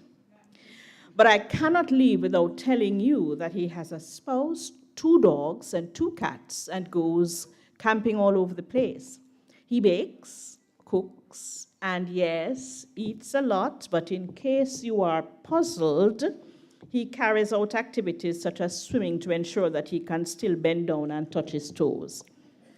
And we are told that he cannot wait for work to end here so that he can be caressed by the Caribbean Sea. He's in the right country. Colleagues all, please help me welcome to the podium this experienced, accomplished, versatile educator and a giant of a researcher, Dr. Tim Fukawa Connolly.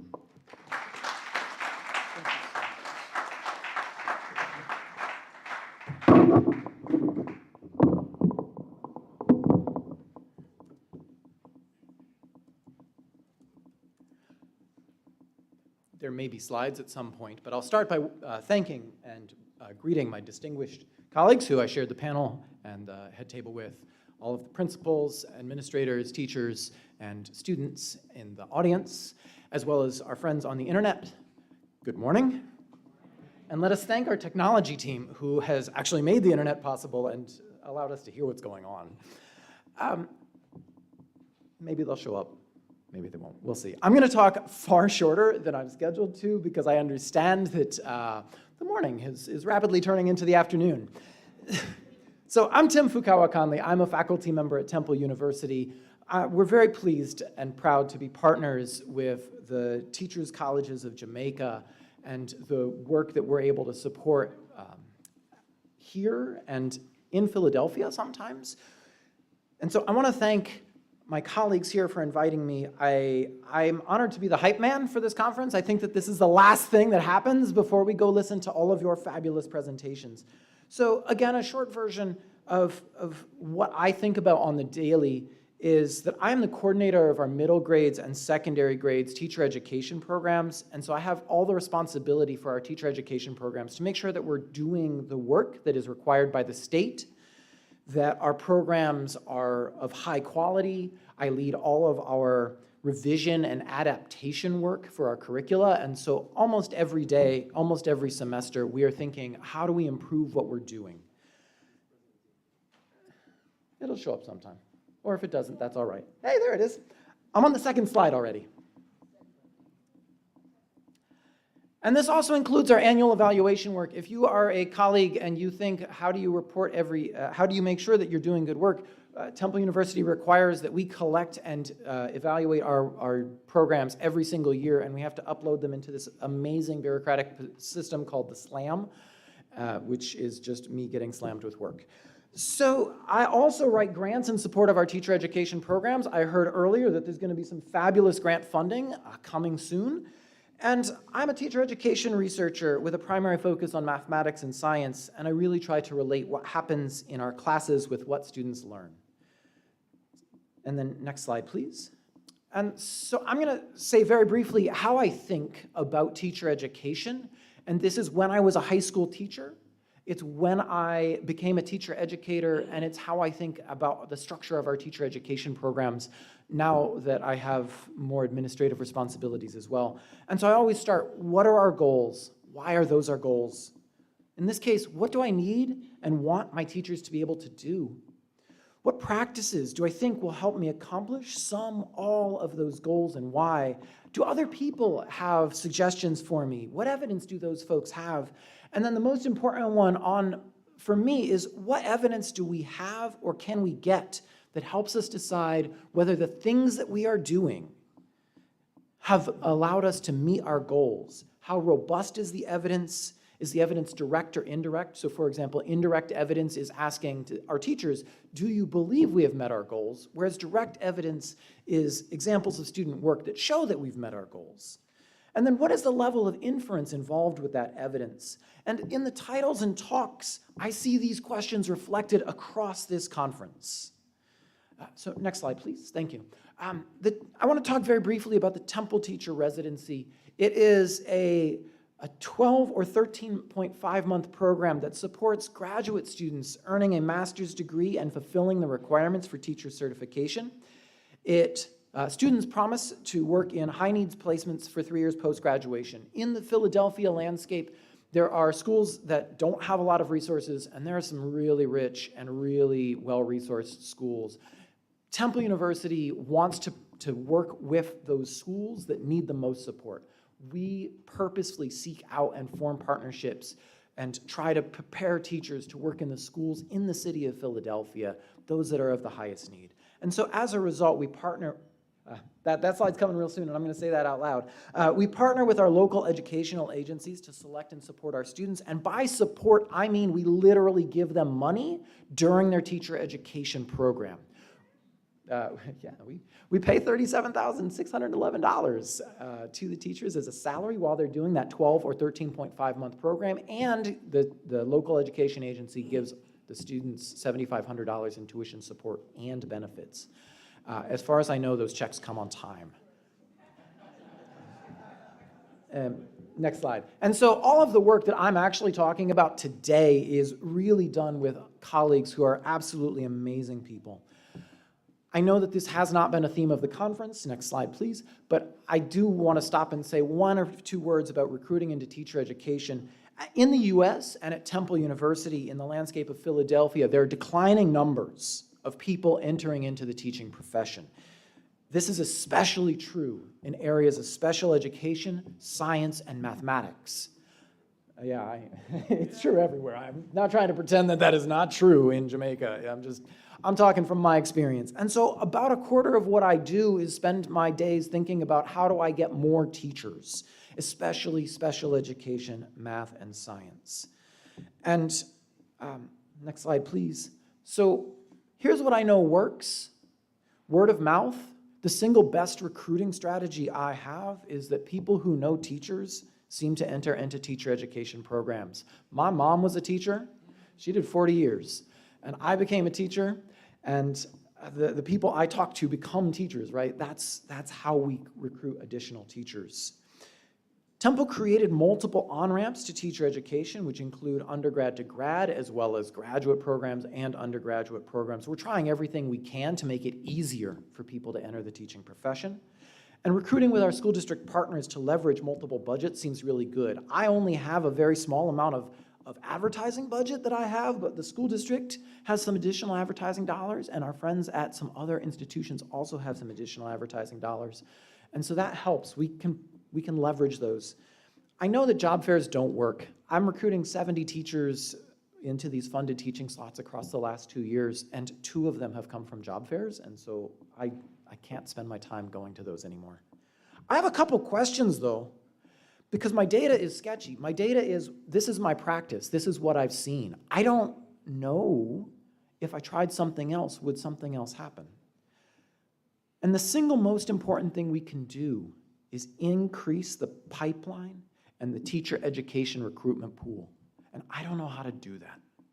And so I'm hoping to hear, I didn't see any of this on the slide talks, or on the slide titles this conference, but I hope that I can have conversations where I listen to you folks and learn from you folks about how you're broadening participation in teacher education.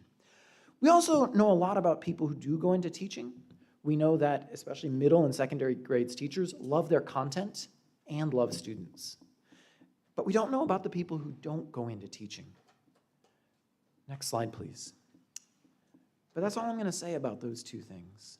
And so I promise this will be the last section. I have a couple other sections, but this will be the last one.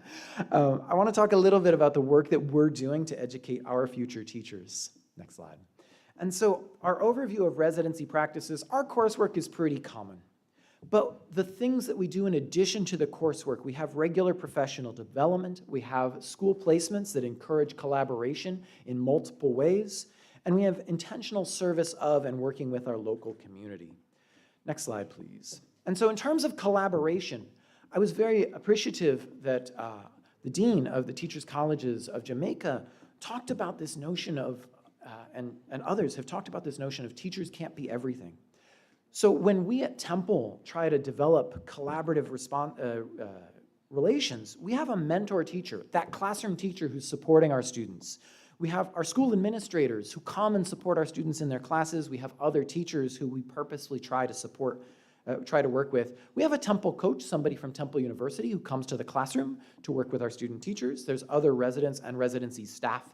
There are 2 other full-time employees who work with the residents, Dr. Amy Scallon and Ms. Shanae Bryant, or Ms. Shanae Roberts. She got married recently. They spend a lot of time in schools working with our teachers. We try to support collaboration in multiple ways by placing multiple residents in schools, and ideally in ways that they might share students. And so, for example, we have about 15 to 20 special education residents in any given year, so future special education teachers. We try to place them in ways where they would share students with math teachers or science teachers or Spanish teachers. We think that that's beneficial because it's really good to hear about the ways that students are different in different classrooms. You know, some of them love math and some of them love English, and your math teacher's experience with those students might be very different than your Spanish teacher's experience. But also, we have a weekly seminar where we ask our students to come together and talk about the work that they're doing and the problems that they're experiencing. And so we encourage collective and collaborative reflection and problem solving. Next slide, please. We also engage in comprehensive professional development. Before our residents start their coursework and student teaching experiences, we have training on working with English language learners and special education students, and that is supported by Temple faculty who focus on teaching English and special education students. We have training on trauma-infused teaching by Temple counseling faculty. We have training on working with Black boys in urban settings. Most of our incoming teacher education students are white folks with little experience in urban schools, and our urban population is very Black and very Hispanic. And so it's a very different experience than many of our students had as they progress into their teaching. We have training on self-care by Temple employees who are yoga instructors, because it's hard to be a teacher. And we have training for our mentor teachers by our current mentor teachers. We try to leverage that powerful and productive experience that we know our faculty and staff and mentor teachers have. Next slide, please. And during our student teaching, we continue to engage in ongoing professional development. Every other Friday, basically, we make these folks come and hang out with us. And we talk about resume evaluation and interview practice with Temple's Career Services.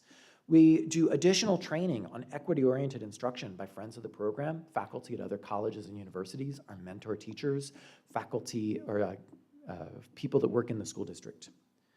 We ask for reflection on the school year and planning for leading your own classroom.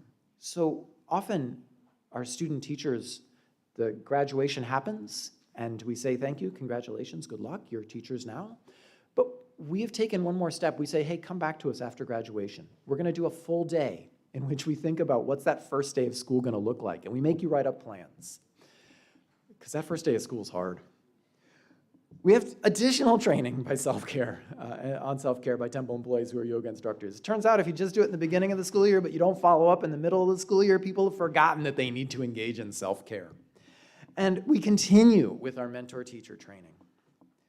So this goes far beyond what we try to do in our courses. Next slide, please. But and I think we're effective. I really do. We believe what we do works. We have surveys of students and graduates who say that our practices are good. That's indirect evidence. We have conversations with principals and administrators who, again, say that our students do good work. But again, that's indirect evidence. We have surveys and conversations with our mentor teachers. We have a very high graduation rate. This is a really intense program. You do 31 graduate level credits in 12 months while you're teaching Monday through Thursday all day long in a K-12 school. That's super intense, and yet 95% of our students graduate every year.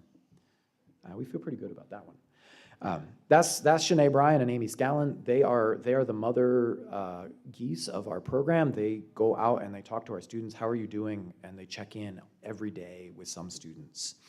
We have good long-term retention in teaching. We see very high retention rates at 3 and 5 years. And our graduates are honestly our best recruiters. We use them to close the sale.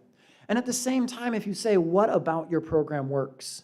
I don't have that evidence. And so when I think about the transition from I believe what we do is good practice to I can demonstrate this in a way that stands up to research scrutiny, we're not there. That's something that we're working on at Temple University. And so this is the difference between daily practice and the level of scrutiny that comes to research. So we're trying. Next slide, please. So we're trying to improve our evidence. With Dr. Michael Smith, who I believe some of you know, he's come down a few times, and other members of the faculty, we developed a series of focused interviews about our students' practice. We interviewed 12 students, for example, 4 times across the academic year as they were changing and developing as teachers. And we repeatedly asked, why do you think this is good practice? That why is the interesting bit. To what do they attribute their beliefs and practices? And in asking that question, if they didn't give us a good answer, we'd just ask it again and again and again. Well, why do you think that? So we're in the middle of analyzing that data right now. We're at the second interview, and the second interview happened mid-year. So far, in the first and second interviews, they repeatedly said things like, prior student experience, hey, this really worked for me as a student. And maybe some teaching experience somewhere else. And I've heard over and over, we're trying to prepare students for the next thing that comes. And when I think about what we're doing and the kinds of work that we're doing, maybe my student experience isn't the best thing that allows me to form my opinions about classrooms, especially when that student experience, as I said earlier, is a white suburban middle class experience as opposed to the classrooms into which my teachers are going. And so, next slide, please. One major challenge that we face at Temple, and I read this in the program over and over, is that we want and need to equip our students, our teachers, with the skills, knowledge, and habits to meet their students' needs, engage them based on their interests, and support them in addressing local, national, and global problems. I know that I heard that earlier today, and I know that you're going to talk about that as we go. My problem is we don't know how to do that very well. I can't give my students a guide for what their students will be interested in. I can't give my students a guide for what their students will bring to the classroom. I don't know what my students' goals are or what they might want to change about the world. I do know that there are some intractable problems that regardless of where you are and what grade level you're in, you think about them in very interesting and powerful ways. I know that social inequality hasn't changed. And in the United States, we very much think about race and class and your language. What language do you come to the classroom with? We know that the environment matters and that there's degraded environments in multiple places in the city of Philadelphia, and that affects our students' healths. It affects how our students interact with the world. And so we're certain that those large challenges are going to continue. And at the same time, 10 years from now, I don't know what that's going to look like, and I don't know the technology that we'll have to try to address those problems. And so what Temple tries is that in our STEM methods classes, the how to teach classes, we use project-based instruction. And I heard the minister talking about that earlier. And I'd love to say that our students all then go out and do project-based instruction, and I don't think that's true. But we try really hard to support them in developing those skills to then do it when they're ready and able. Our English and social studies methods classes support our teachers in finding texts that represent all of our students and the attempt to challenge the status quo. And our student teaching seminar gives our students explicit directions to learn about their students, schools, and communities, because again, our students aren't coming from those communities typically. And so we very much try to support our students in developing reflective practices and working on continuous improvement. If there's one thing that I do know, it's that I don't know what the future looks like, but I do know that if I can instill in my students the belief that they need to grow and change, that they need to look for evidence of effectiveness, they need to ask why they're doing the things that they're doing, and whether and how they might change, and what data they have to support that change, that my teachers will continue to develop over the course of their careers, and that they will continue to be intellectually challenged and stimulated by the work that they do, and it keeps the focus on the content. It keeps the focus on the students, and it allows us to maybe tune out sometimes all of those other hard pieces of our and their jobs. And so the best that we can do is equip our teachers to be curious, to be constantly reflecting, and always challenging themselves to grow. And I'm going to wrap it up there because I think we've got some things to do, people. Oh, wait, I got one more slide. Can you go all the way down to the end? I just want to point out a couple of talks that I wanted to see. Yo, it's many slides. It's many slides. I'm not saying a lot of words. Teachers, there is cell phones. I don't know if you saw that. Cell phones, my teachers say that is the worst thing that has ever happened to K-12 education.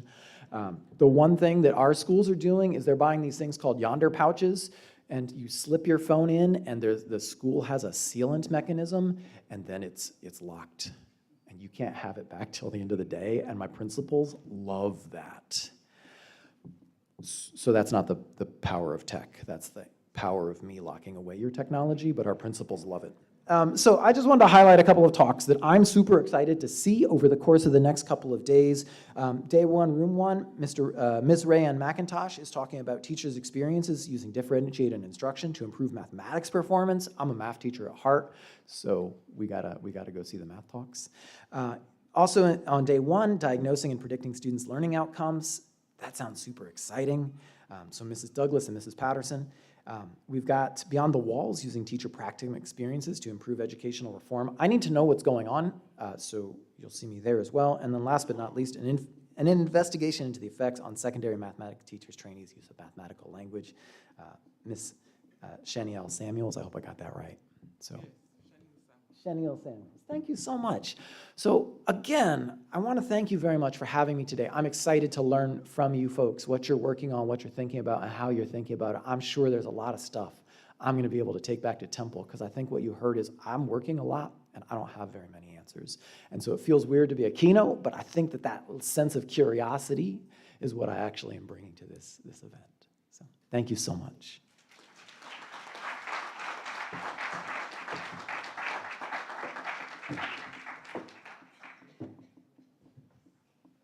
I believe we can give a Jamaican round of applause to our keynote speaker.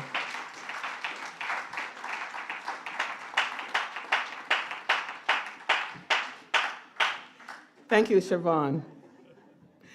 At this time, I'll invite Dolores McFarlane, Research Officer from St. Joseph Teachers College, to present our keynote speaker with a tangible thank you. Miss Rochelle Williams will assist.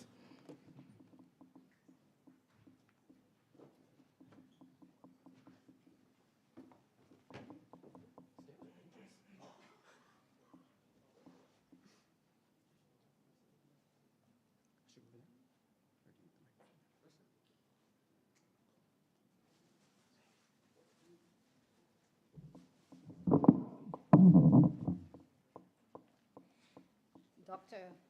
Tim Fukawa Connolly. It gives me great pleasure to extend gratitude to you for sharing a plethora of ideas with us this morning. For some, it was a refresher. For others, an eye-opener. I do pray that the Northeast trade winds will blow some of those valuable resources owned by Temple University. We hope that it will blow into Jamaica so that we too can provide the academic support and other types of support for our teachers in Jamaica. Once again, thank you for sharing.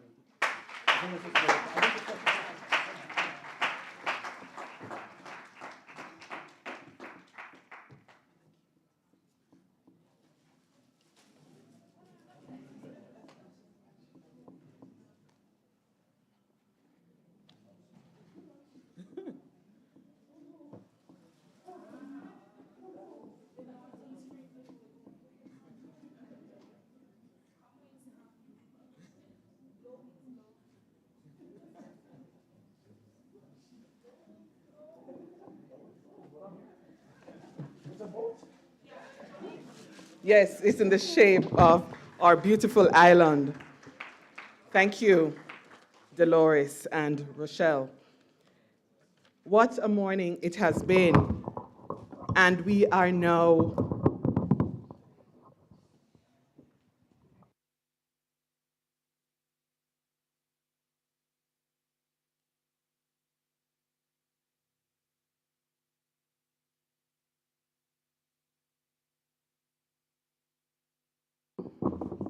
So we have come to the end of our opening ceremony.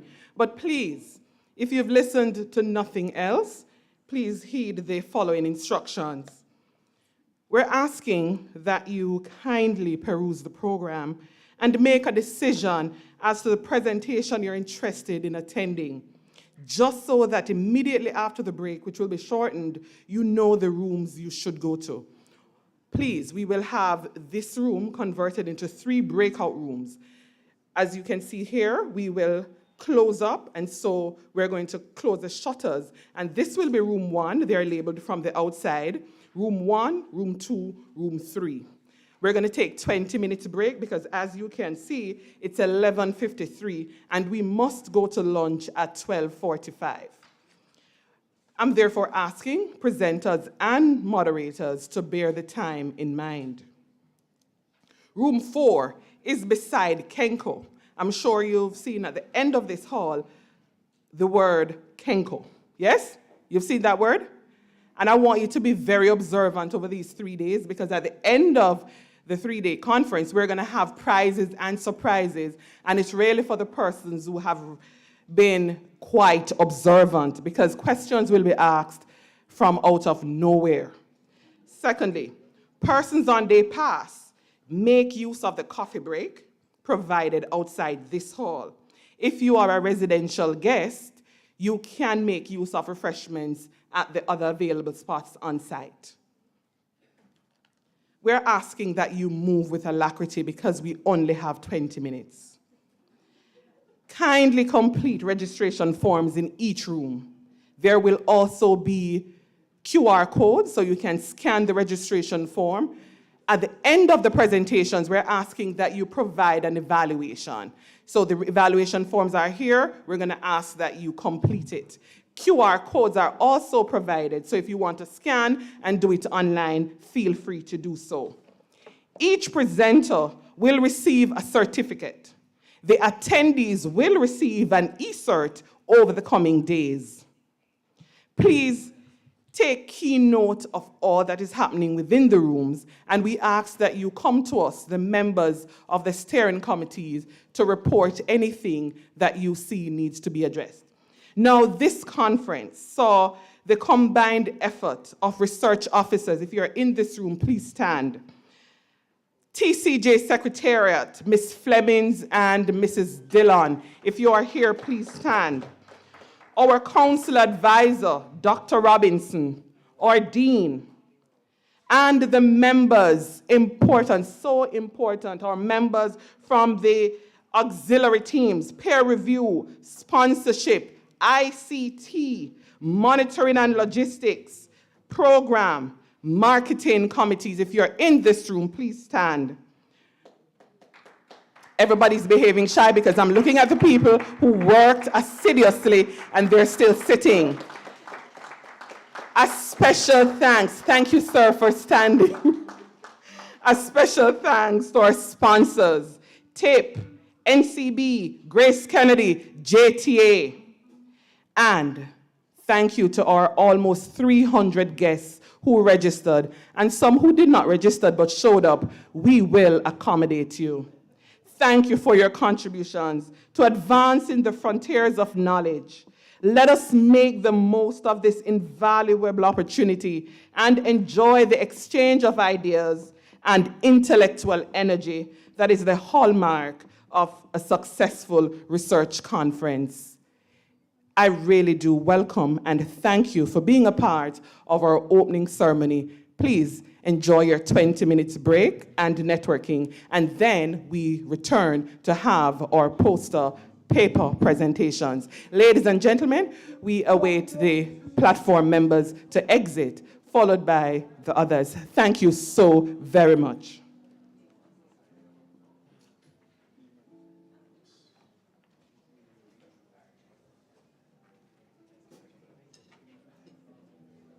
If you're down to be a moderator for Concurrent Session 1, we're asking that you come forward. We have a bit of talking to do. Yes, platform members, thank you. You may exit.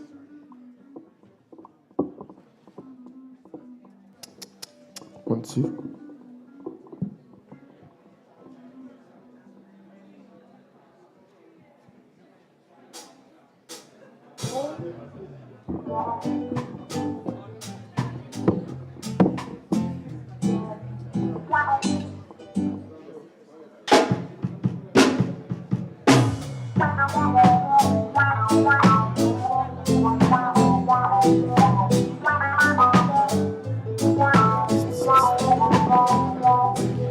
Looking out across the night sky, the city winks with sleepless eyes. Hear voice shake my window, and it's seducing inside. Get me out into the nighttime, for all to hold me tonight. And if the stone is just an apple, will you say goodbye? And if they say why? Tell them that it's human nature, why? It doesn't do me that way. And if they say why? Tell them that it's human nature, why? It doesn't do me that way.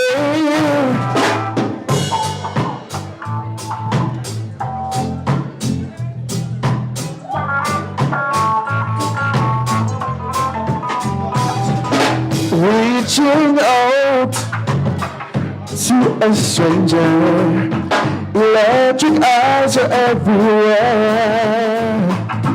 And I see that girl, she knows I'm watching. She likes the way I stare. And they say, why? Just tell them that it's human nature. Why? It doesn't do me that way. And if they say why? Just tell them that it's human nature. Why? It doesn't do me that way.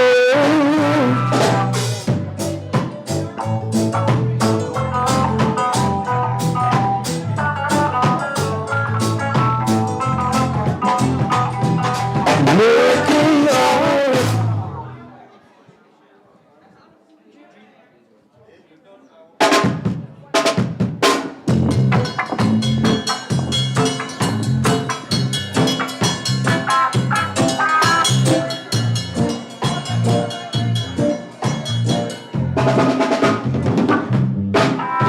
There's a land that I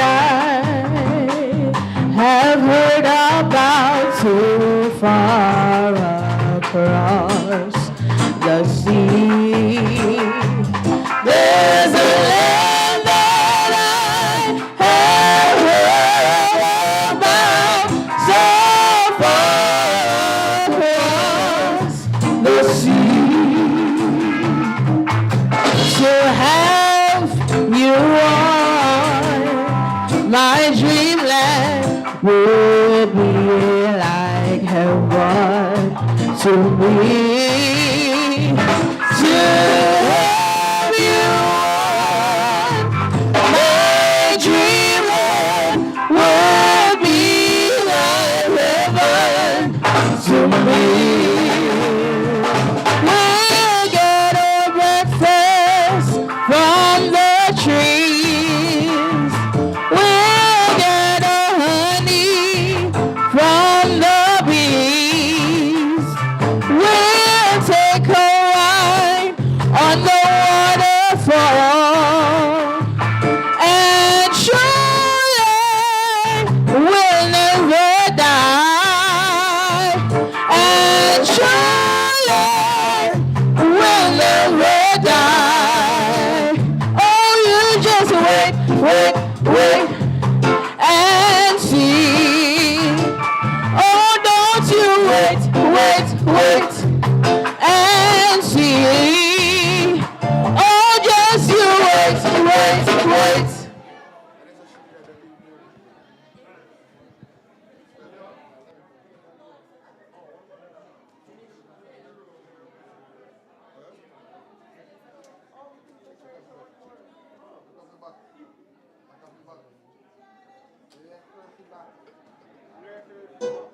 Among 8 public institutions is now accepting applications for bachelor's in education in early childhood, primary, secondary, and special education associate.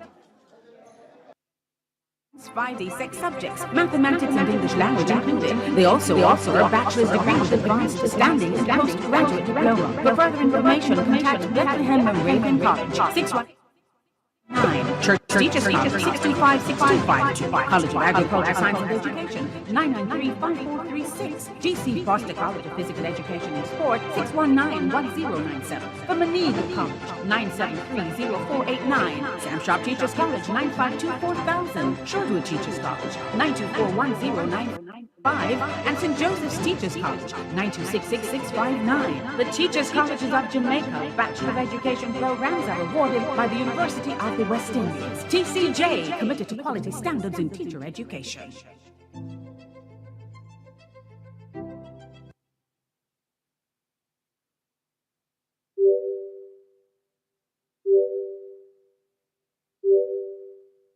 The Teachers Colleges of Jamaica, TCJ, a collaboration among 8 public institutions, is now accepting applications for bachelor's in education in early childhood, primary, secondary, and special education associate degree in early childhood. Entry requirements, 5D6 subjects, mathematics and English language included. They also offer a bachelor's degree with advanced standing and postgraduate diploma. For further information, contact Bethlehem Moravian College, 618-5999. Church Teachers College, 625-6252. College of Agriculture, Science and Education, 993-5436. J.C. Foster College of Physical Education and Sport, 619-1097. For Meade College, 973-0489. Sam Sharp Teachers College, 952-4000. Shortwood Teachers College, 924-1095. And St. Joseph's Teachers College, 926-6659. The Teachers Colleges of Jamaica Bachelor of Education programs are awarded by the University of the West Indies. TCJ.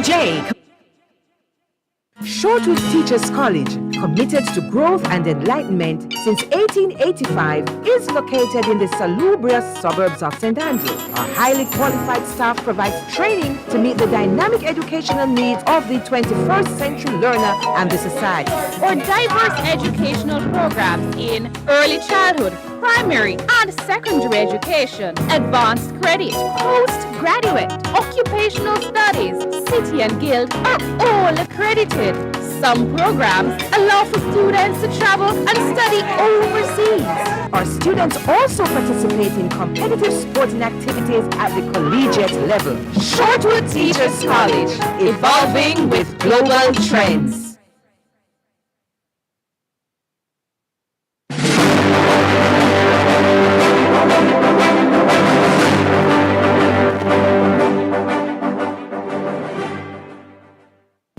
September 29, 1975, witnessed the birth of Granville Teachers College, which was renamed 1 month later in honor of national hero, the Right Excellent Samuel Sharp.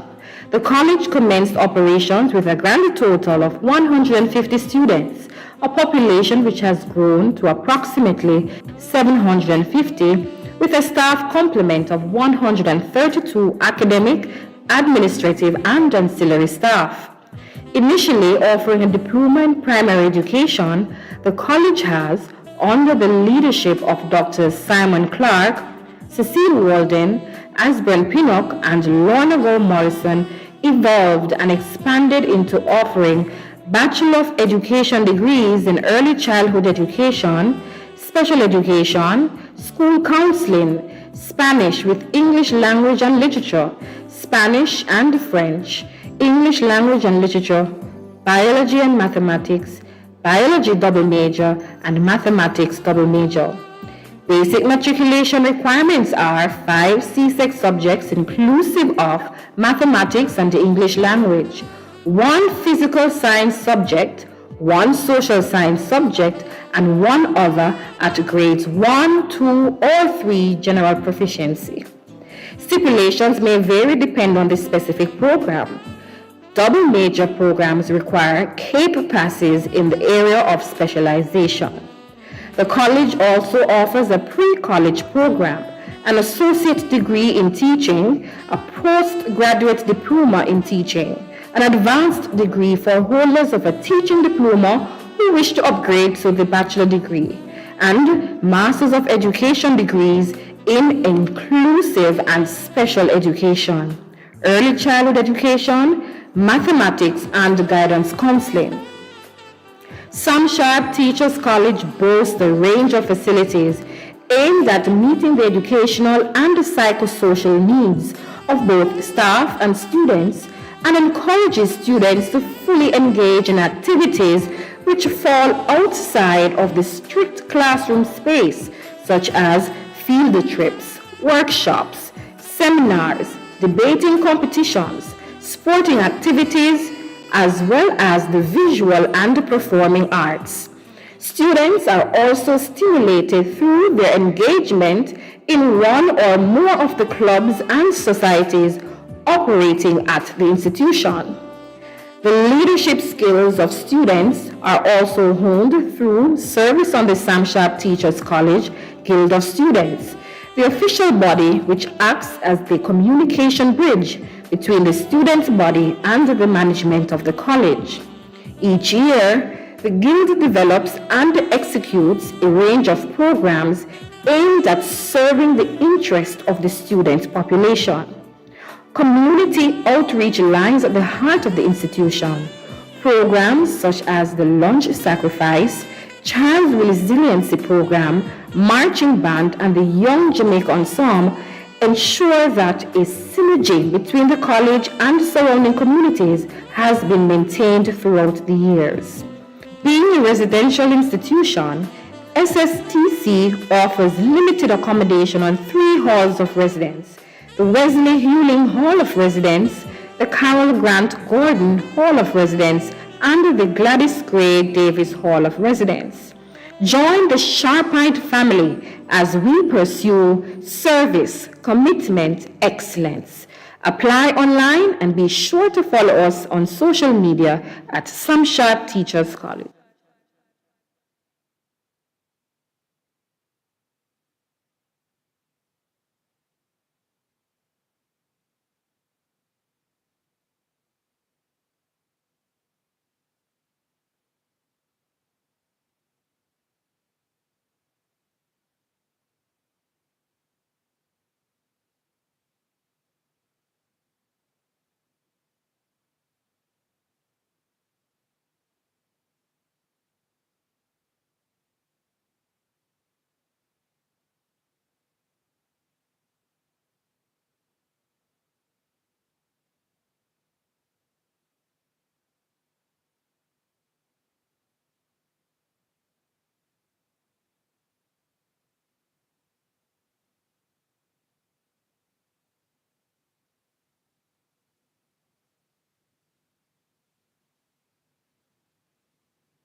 Nestled in the cool hills of St. Elizabeth is one of the greatest learning and teaching institutions in Jamaica.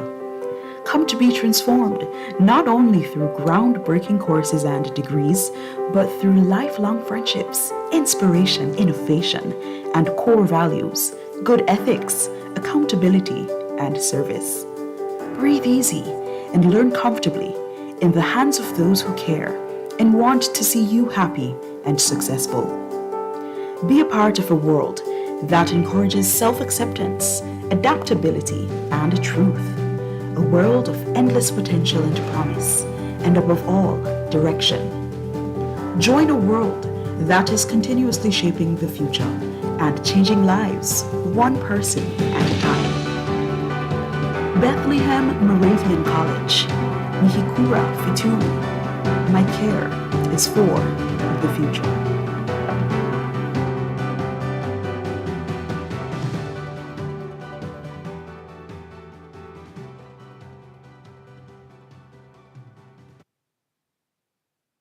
High in the hills of Manchester, set in the heart of a town, Church Teachers College stands a beacon of learning, successfully engaging the minds of future educators.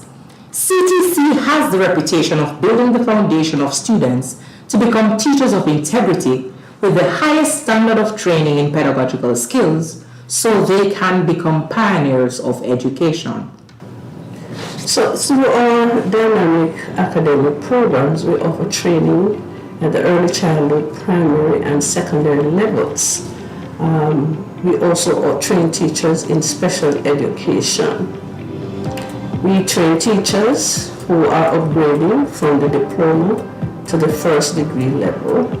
And training takes place both on our main and Brownstone campuses through our day and evening programs. In addition, we collaborate with the University of Technology to offer a Master of Science in Mathematics teaching, and with Temple University, USA, to offer master's training and a doctoral training in educational leadership. For our teachers who are interested in middle management, we offer a training through a collaboration with the National College of Educational Leadership. And we also offer an associate degree for teachers who are at the early childhood level who have not had formal training. So that pretty much wraps up what our program structure here at Church Teachers College looks like. It is a dynamic program, it's responsive, and we are here to serve and to help to build Jamaica through education. CTC embraces the values of recognition of individual work, excellence in all endeavors, integrity and honesty, collegiality, commitment, and loyalty, total reliance on God, our Maker.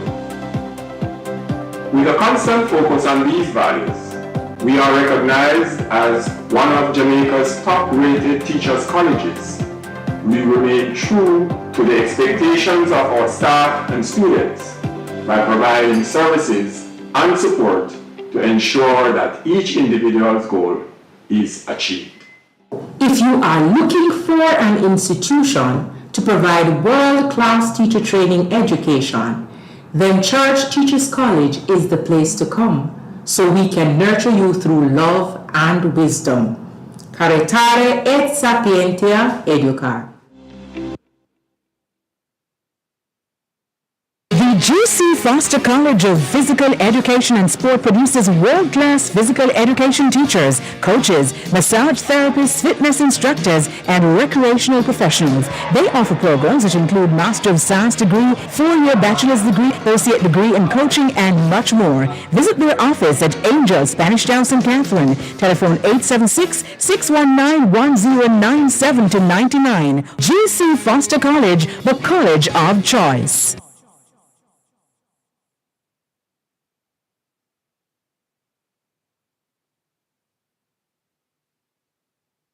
You Choose St. Joseph's Teachers College for a firm foundation of knowledge, skills, and a lifetime of an unending desire to learn. Apply for one of our Bachelor of Education degrees in Early Childhood Education, Primary Education, and Secondary Education, majoring in Biology, Chemistry, and Mathematics. Visit our website for a unique experience and explore application choices for any of these programs. St. Joseph's Teachers College, the hallmark of excellence, oasis of teacher education in the heart of Kingston.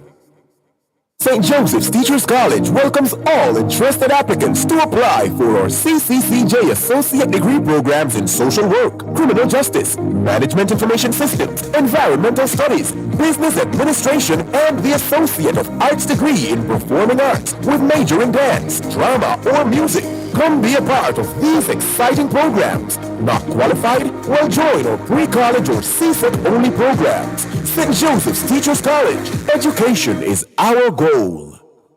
St. Joseph's Teachers College, located at 16 Old Hope Road, Kingston 5. A teacher training institution since 1897, offering bachelor's and associate degrees to meet the needs of Jamaicans and the world over. Advancing in superior academic excellence and innovation in our students. Diligent, devoted, dedicated, and professional staff who willingly support the efforts to propel students towards success and high academic achievements. Together, we build our students' capacity, making them ready to contribute to and engage in the competitive global space.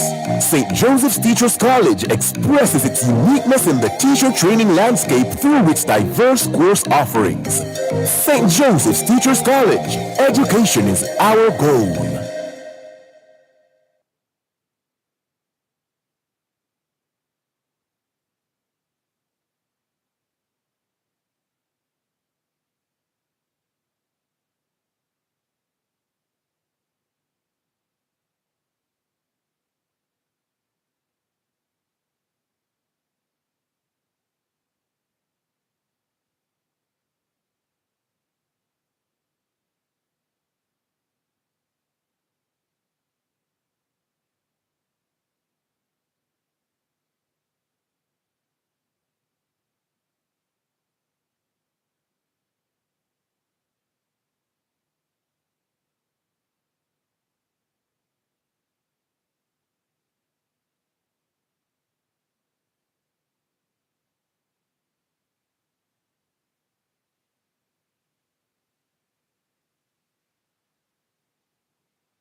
So good afternoon again, and welcome to, welcome to session 1, room 1, for our first concurrent session of the conference. I am Carrie Ann Ennis Henry. I'm one of your moderators, and your other moderator is? Cleveland Robinson. All right. So we're going right into our presentations. Our first presenter is Mrs. Carrie Ann Carr Williams from the Sam Sharp Teachers College. And I'm going to go right ahead and read her bio. Mrs. Carrie Ann Carr Williams is the research officer at Sam Sharp Teachers College. She holds a MLIS from the University of British Columbia and a MSc in Education from Walden University. Mrs. Carr Williams is passionate about influencing learners to become global citizens of excellence. Her upcoming children's adventure book, entitled Adventure in Haddington, will be published this year. Mrs. Carr Williams is the recipient of the League of Excellence Award for the year 2020 to 2021. Ladies and gentlemen, please put your hands together and welcome Mrs. Carr Williams.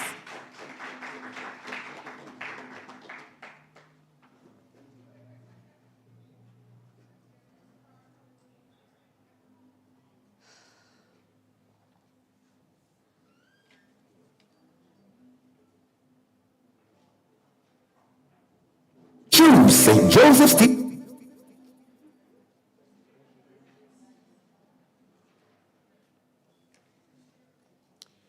Good afternoon, everyone.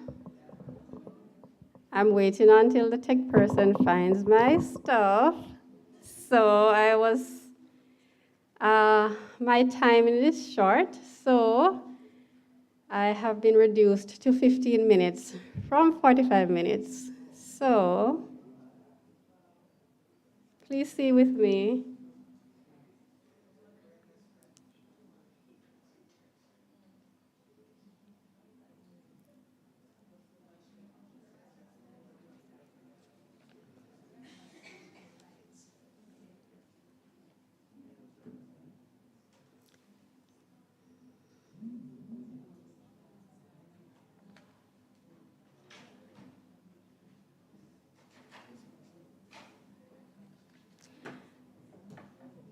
Dr. Tim Fakawa Connelly, Mr. Ricardo Bennett, Principal of Sam Sharp Teachers College, Mr. Deron Davidson, Vice Principal of Sam Sharp Teachers College, Dr. Madden from Montego Bay Community College, Research Officer. All other protocols observed, good afternoon. The task is mine to share with you today on the topic, creating a viable research culture among educators. I'm actually waiting on the PowerPoint, and so with that being said, thank you so much for waiting. You are in for a treat. We're going to be talking about how to build a viable research culture at your institution. So based on my I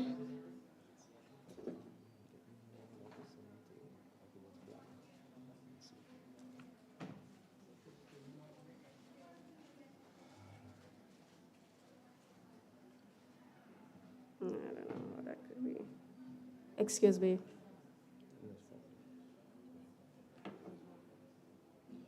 Okay, so you're in for some information in terms of how you can build a viable research culture at your institutions. There have been rumors, anxieties, bated breaths about research, don't have no time for research and all of that. And so there's a survey that was done among 4 tiers of the education system in St. James, and so that's what we're going to be exploring today. So we're going to be looking at how to build a viable research culture, and we're going to be looking at how we went to different institutions in St. James and unearth what it is that they have done at the basic and infant school level, the primary school level, the high school level, and the tertiary level. So I'm anticipating the PowerPoint presentation, so just relax until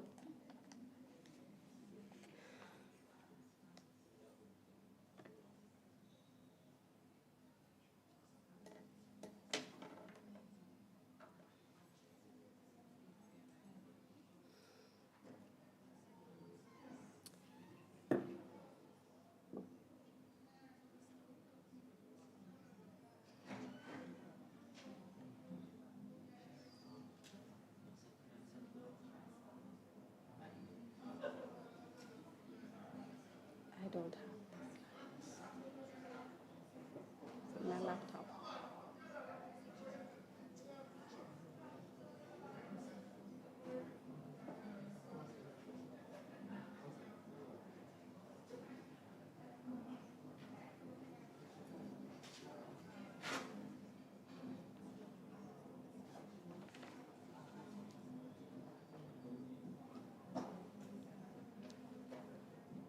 Is there anyone else who is ready to present? He's online. Okay. We got the presentation long before we started. So, I don't have the presentation version.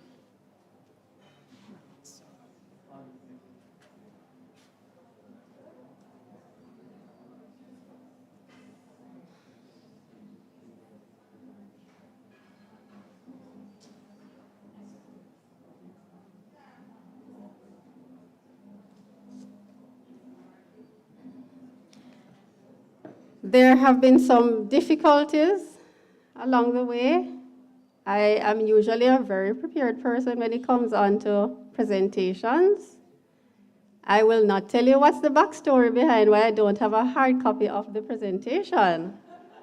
But I do have my script. But it's a visual experience that I'm taking you on. So I want you to see from the screen what it is that I am going to be building you up to. So you can go back to your institution and not frown about research, okay? So we just have to be patient. All right, so let me just ask a few questions just to kill the time. How many persons here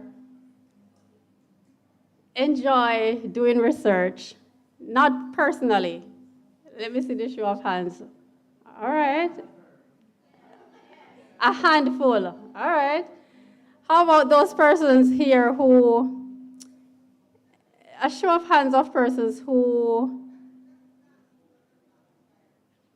you signed up for the Writers Hub. That's a part of the initiative of the Teachers Colleges of Jamaica to harness the expertise that we have in terms of persons who can write and persons who have the skill set for research and all of that.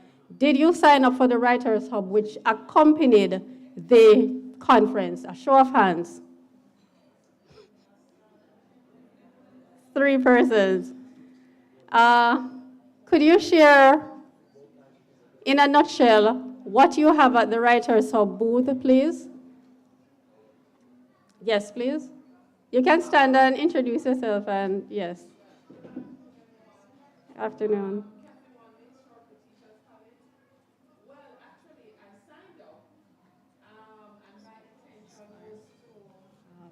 Can you read from your No, I have to open my email. I'll do that. There's no internet. no, read from your Script? abstract and just talk somewhere. See how much you can share Okay, about the research. just to kill the time. They're not opening none at all. It's not coming up any at all. I'll access it from my email. So we're gonna let the other person. Oh, that's what I said. So, here are the others that I'm doing.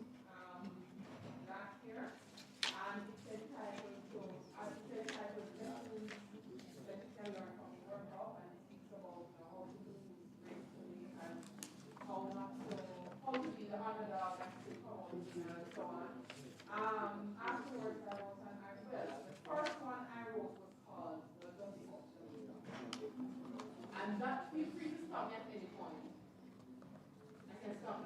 No.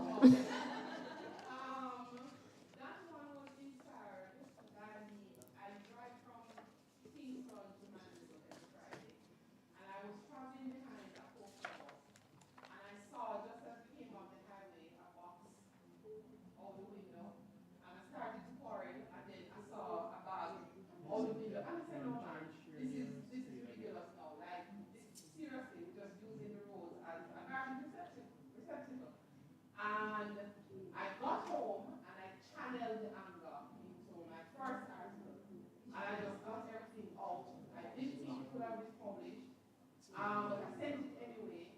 And by the following Tuesday, my husband moved up and said, here. And I was so excited, and I said, okay, I think I'm going to continue to do this. So I wrote about the World Cup, I wrote about paternity leave, what it means to the Jamaican landscape, Jamaican men, some of the implications, how the men might have to sit, that kind of thing. And I think the last one I wrote was something to do with the relevance of teachers' colleges in Jamaica. And I had one in my head that I still want to write about the teachers' struggle and how it still continues, but that one has not come out just yet. So, unfortunately, I missed the boat with the writer's hub, but hopefully as time progresses, I'll be able to join us. And there are good arguments. Thank you.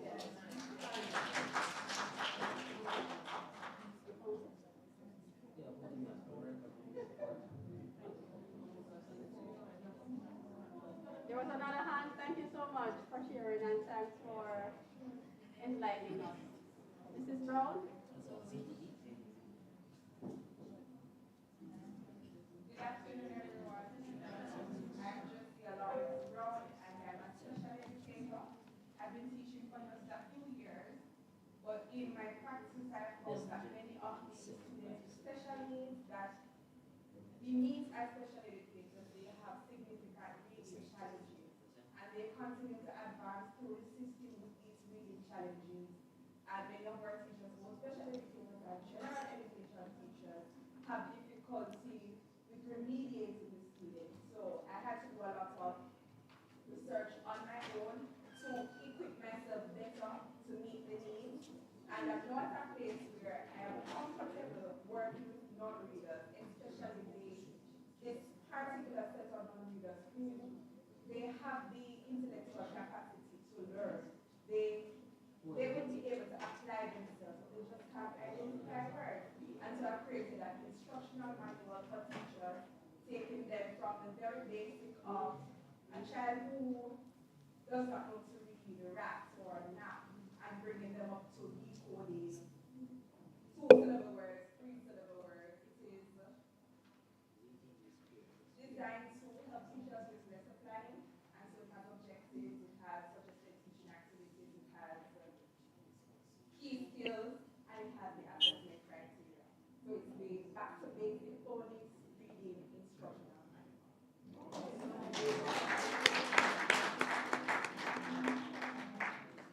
Thank you so much, Mrs. Brown. There was another hand. Okay, so in room 4 at the back, you can find the Writers Hub. I have 3 articles that were published in the Western Mirror. One on teaching call to service or stepping stone. Another one, ensuring academic integrity at the tertiary level. And the other one is on maintaining one's identity. So those handouts are for free, so you can help yourself.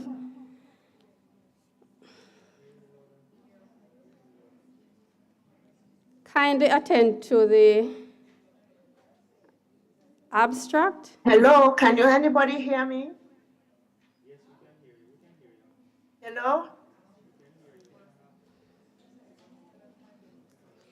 This quantitative paper intended to highlight practical ways educators can embrace research culture and see it as viable to influence economic, educational, and sustainable growth.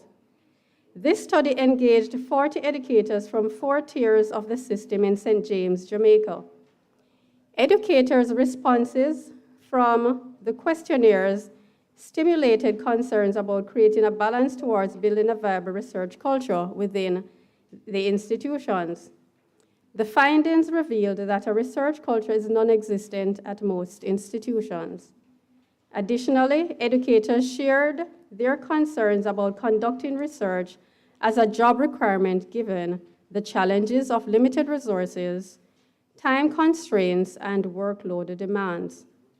This study has implications for preparing teachers for the next education task force, since implementing systems to build a viable research culture will require collaborative effort, recognition for conducting research, and increased evidence-based results which indicate the research culture is a catalyst for change. Some recommendations for building a viable research culture include provided training through professional development, workshops, embedding research initiatives on the calendar of events, and creating opportunities to disseminate research output through paper presentations and article publications. Hint, hint, writers have. Developing competence in research will decrease resistance towards building a viable research culture.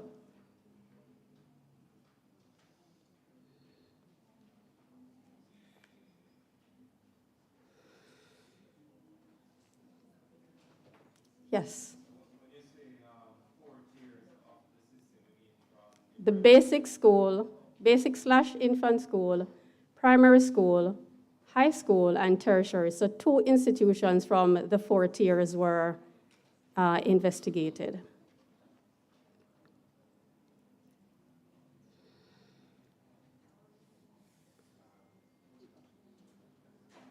Yes, please. Yes, Dr. Robinson.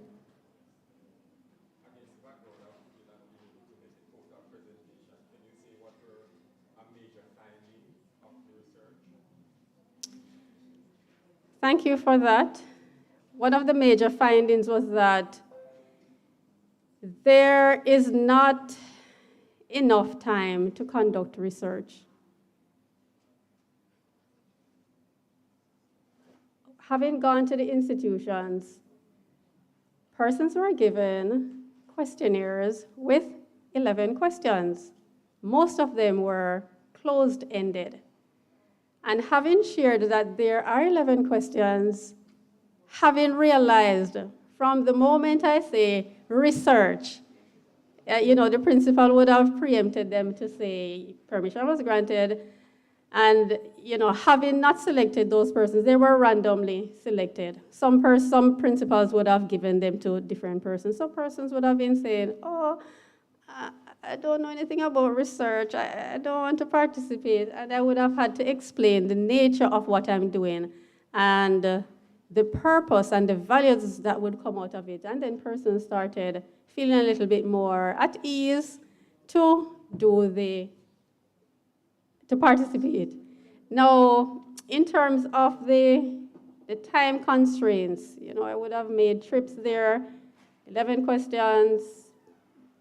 They would have gotten their time frame, and having returned to some of the institutions, persons were scrambling under their drawers for the questionnaires and all of that. So the workload is heavy. Yes, please.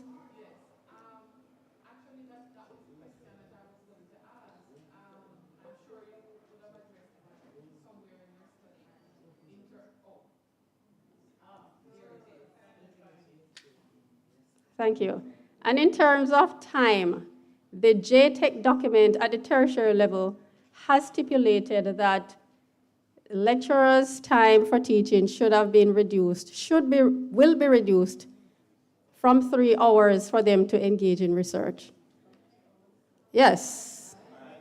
By 3 hours. Yes, by 3 hours.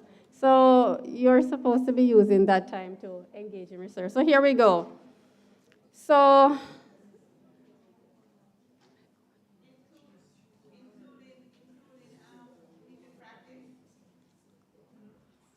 well, actually, That's a sticky question, you know. I don't know, perhaps the principals can speak to that. I don't really want to speak to that in terms of including teaching practice. But persons who go on teaching practice, their workload is heavy, and so for them to engage in research, it is a challenge, and so measures have to be put in place for that balance for persons who want to do research and have teaching practice duties to perform. Yes, thank you.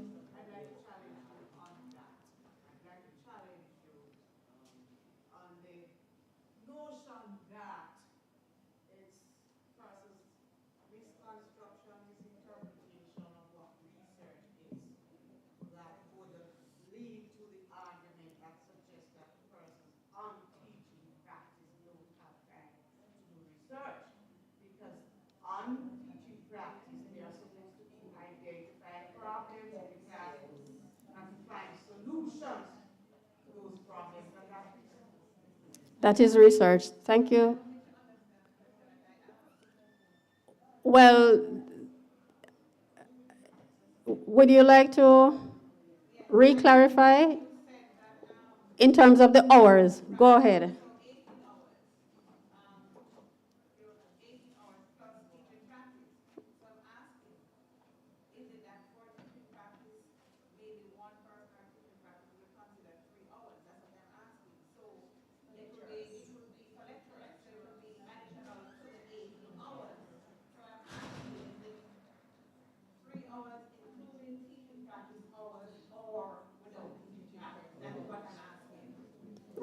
I thank you.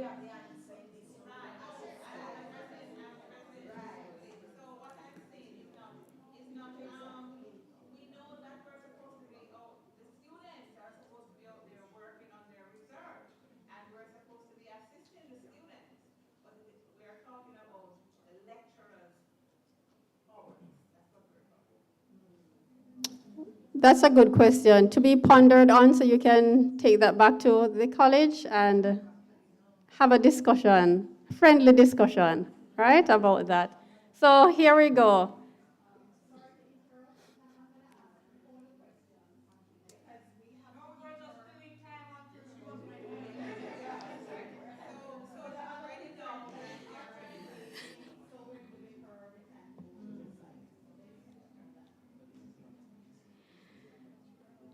Okay, so the highlights from the study include the overview, the research culture, the lit review, significance of the study and methodology, findings, conclusions, and recommendations. For the questions that were, next slide, please. The 3 questions that were posed. How do Jamaican educators at the different tiers of the education system view research? Second question is, what challenges would prevent educators from being consistent in conducting research? And the third question, what do institutions consider as evidence of a research culture? Slide 4, please. Objectives, slide 4, please. The purpose of this research is to conduct an investigation among educators at 4 tiers of the system to determine if there is a research culture and how they can achieve this. The study will also be used to obtain feedback from educators about their attitude towards conducting research. Slide 5, rationale. Based on the previously stated research questions, the rationale for the study indicates that the study will be used to heighten the awareness that having a viable research culture has benefits for all stakeholders within the education system. Individuals will benefit from this research as the anxieties and common challenges facing educators will be investigated. Recommendations to effect change will provide possibilities for growth. Next slide, please. This is what a research culture looks like. This is what a research culture looks like internationally. So we're starting with the University of British Columbia. They're world ranked 31. You can check higher education website for their rankings, okay? So at the University of British Columbia, here are the expectations of an ideal culture. Their output affords them to have ongoing research activities such as news and events. UBC relies on data from research innovation to retain university rankings worldwide. 11.5 billion was estimated as the value of sales of products incorporating UBC discoveries. UBC's data-driven mandate conforms to research and confirms the numbers. So in terms of, 10,218 research projects were done in between 2021 and 2022. Slide 7, examples of UBC's research and economic value regarding innovation in research. So the operative word here is innovations, focusing on entrepreneurship, partnerships, commercialization, and knowledge exchange. Moving on to slide 8, we have the University of Oxford. Their ranking is 12, their ranking is 12. And I think I need to go to the intervention center. All right, so the university is driven by innovation and thinking in new ways, which is recognized through awards. And so we have to recognize that recognition is important. Moving on to slide 9, the impact of research at Harvard University, which has given them world rank 2nd. Just a point to note here that Harvard prides itself in research, whereby each school has its own research unit. Each school has its own research unit. Slide 10, please. NCU, Northern Caribbean University, we have them at 5,663. Please check the internet, it's right there. So at NCU, they support innovation through the Morris Entrepreneurship Center acceleration training program, which has numerous testimonials of students who have established their businesses. Next Step Lifelong Educational Services, Temple Oils, and Better Efficacy in Agricultural Science are some of the outcomes from this program. So staff and students who engage in research provide them with opportunities to upskill themselves and contribute towards building a rich research culture. So collaboration is key. Slide 11, and we are at the University of the West Indies, and their world rank is 501. The University of the West Indies world rank as such because they have several publications, with the most recent being the Mixed Method Research, which was published on June 2020, Volume 1, Issue 1. The university has publications which generate funds while expanding on the body of knowledge. The university's library, had 9 publications in 2021, just the library, okay? In fact, reports from the University of the West Indies in 2020 stated that UWI's 100% score in citations and research influence is above even the #1 ranked university in Latin America. So when we look at the University of the West Indies having their journal online and you can add it to your cart, that says something, right? So we should head to that direction. Slide 12, Jamaica's education systems research culture.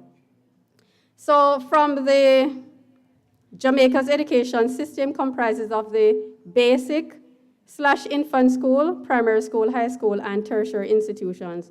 The information provided is from experiences and observations. The level of the research which is recommended or required by the government varies based on numerous factors.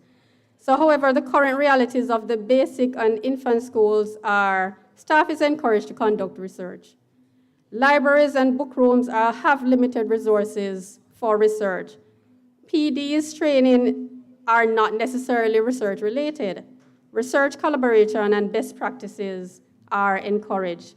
At the primary school level, mostly the same thing. We're pressed for time, so I'm just going to be skimming along. At the high school level, There are professional development workshops, not necessarily research related. Students are engaged in some level of research. Publication translates to magazine. Research becomes serious for SBA students. And at the tertiary level, we know that we have research officers who are being employed. Staff and students conduct research. Workshops are being planned and focused on research. Library supports research big time in terms of training and database support. And of course, research mandates are embedded into institutions' calendar. Research gets recognition. There are many more, but we are moving on to slide 13. In terms of research events, so we're just skimming along. We have Dr. Martley from Sam Sharp Teachers College who attended the ASCD conference in Denver in March of this year. In the middle, we have research collaboration and networking at Sam Sharp Teachers College. That was a math conference for November of last year. And of course, we have Montego Bay Community College having their research day in March of this year. Moving along, we have recognition for awards for contributions to research. On my left, we have lecturers from Sam Sharp. There were 10 lecturers who submit 8 papers out of 12 papers that were accepted for the TCJ conference. And so all persons who submitted abstracts were given recognition. And from all smiles, it shows that they actually appreciated the fact that somebody was recognized. That's what one person came back to say, thank you. It's so nice to know that somebody recognizes my worth. And on my right, we have 40 participants, which is 100% participation in research at the 4 tiers. So no participant knew that they were going to get an incentive. So after completing, I returned and I gave the incentives, and they were all smiles and very surprised. So research needs to be recognized. Moving along. At the tertiary level, in terms of institutions and publications, we're seeing here that in-house research journals, there is 44% for institutions who have their own journals. On the other hand, 56% of us do not have, but we're on the way, getting there. And so on our left, we have a needs analysis survey, which was done by myself at Sam Sharp, and we have the names of the institutions who have coveted journals. So we're moving along. Thank you and congratulations. The Writers Hub Initiative, which was the brainchild of the chair of the research, Kenine Senior, we had 9 persons who registered, and so we are applauding you for your efforts in terms of conducting research and putting your publications out there. The persons with books. As I said, which publication will you be sharing for display? We have 56% of these participants who have books. So the biggest portion of the pie on the right indicates that persons have books that they have published and they're on sale at the back. All right? Next slide, please. So we have persons with skills and we need to utilize them. All right, so in terms of the research model, we know that research is on a trajectory. It starts from the gestation level, it moves up to the expansion level, and at the maturation level, that's where you can end up at rank 2, which is where Harvard is at. So don't have too much anxiety about not getting at the level that Harvard is at. Research is a progression. And so moving on to the findings, apparently I am actually being cut short. Research is exciting, so that's why I keep on going on. So let's go to the findings, please. Please indulge me, Dr. Robinson. Thank you so much.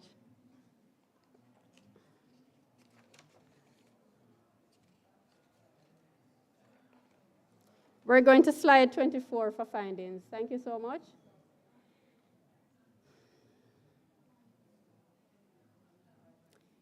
For slide 24, persons were asked to describe their feelings about conducting research. And so this is a bio, and of course we have persons who have PhDs, PhD students, masters, persons at the master's level. Most persons are at the bachelor's level for persons who participated in the survey. Let's move to the next slide, please. How do you describe your feeling about conducting research as a job requirement? 37% said that they are interested. Moving along. What motivates you to do research? We have incentives at 5%, to matriculate 27.5%, job requirement 42.5%, prestige, nobody, because I don't know why. If somebody is here from UWI, they'd put their hand up. Passion, 45%. Moving on. Should institutions compensate educators for conducting research? And at 82.5%, they're saying yes. They want money. They need money or finances to do for transportation. Resources is one of the themes. Time, recognition, incentives, grants, research to benefit education, and so on. Trip. Hint, going to a hotel. For question 2, what challenges would prevent educators from being consistent in conducting research? And we're flipping through. Location, we know all of that. Age. Move along, please. Thank you. What do institutions consider as evidence of a research culture? Here we go. So based on the responses, we have research activities, teaching methods and behaviors, mentorship programs, and unofficial. So just bear those in mind from the perspectives of the participants. Which of the following have you published? So at 75%, there is none. So we have to think about that across the table and work on that. So we have persons who have published in newspaper, book, academic article at 5%, patents 0, PhD thesis 5%, conference paper 2.5%. Next slide, please. Which in-house publication does your institution have? We looked at that already, but in terms of from St. James, 45% newsletter, 40% none, and 15% magazine. So we need to seriously think about upgrading in terms of the publications. What useful research skill sets are needed to improve yourself to contribute a research culture at your institution? So we're looking at proposal grant writing skills at 45%. That is needed. We are also zeroing on research skills. The research skills need to be built up. That's 35%. And of course, looking at writing skills, there's need for that. So we are going to be concluding so I can take some questions. Research is indeed exciting, and if persons have the time, they can delve deeply into the subject matter at hand and be more willing to do what they have to do for output to be presented at the institution level. Any questions, please? Thank you.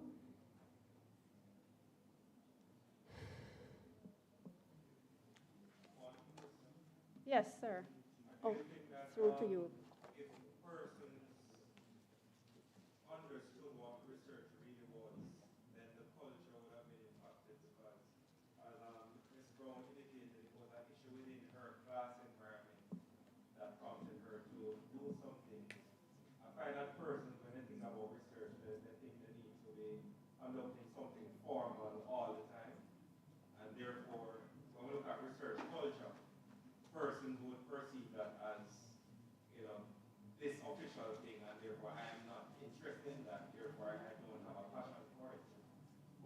Person recognize that even in the class, just trying to find to maybe one student or changing strategy and seeing how it works out, then maybe that would have meant that, yes, I have a research culture or a passion for research. Okay, thank you so much for that. Thank you for that comment. In terms of the lit review that should have been shared, there's a difference between teacher research and action research. So the person who goes to teaching practice and they identify issues, they can actually write papers based on wanting to effect change, not just from the institutional standpoint. That is when you're talking about action research. When you're talking about making change from an individual and expert standpoint, from a teacher standpoint, then you're thinking about teacher research, which is to effect change where you are, where those students are looking at you.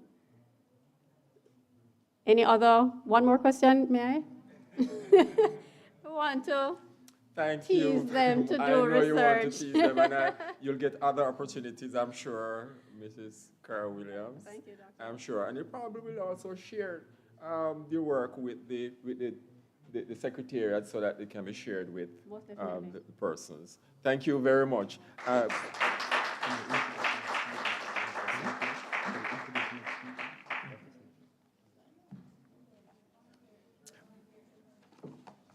So you can hear me?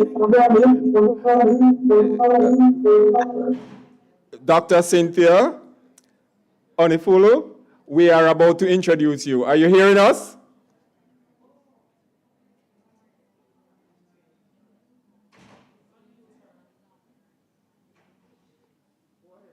So, Dr. Cynthia Onifulu is a professor in the Faculty of Education and Liberal Studies at the University of Technology, Jamaica. She holds a PhD in educational psychology, specializing in psychometrics from the University of Alberta in Canada. She's a visiting fellow in educational development at the Center for Teaching and Learning at the University of Windsor in Canada. She has published several journal articles, commissioned studies, and booked chapters, and has served as an editor of a book and was the editor of the Journal of Art, Science, and Technology. She has been a reviewer for the American Educational Research Association. She's collected essays on learning and teaching, Continental Journal of Education Research, Caribbean Education Research Journal, and World Education Research Association. Professor Cynthia Onifulu is a member of the Assessment in Higher Education Network, the Mixed Method Association, the American Educational Research Association, the Caribbean Case Researchers Association, and the Bioethics Society of English-Speaking Caribbean. Her primary research interests include classroom assessment in practices, program and policy evaluation, teacher education, and research ethics and management. Help me welcome to present to us on the title, Publish or Perish, an imperative for teacher education, educators in Jamaica, Dr. Cynthia Onifulu. Welcome, Doc. Over to you.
Oh my God. Can you hear me? Yes. Yes, Miss. Okay.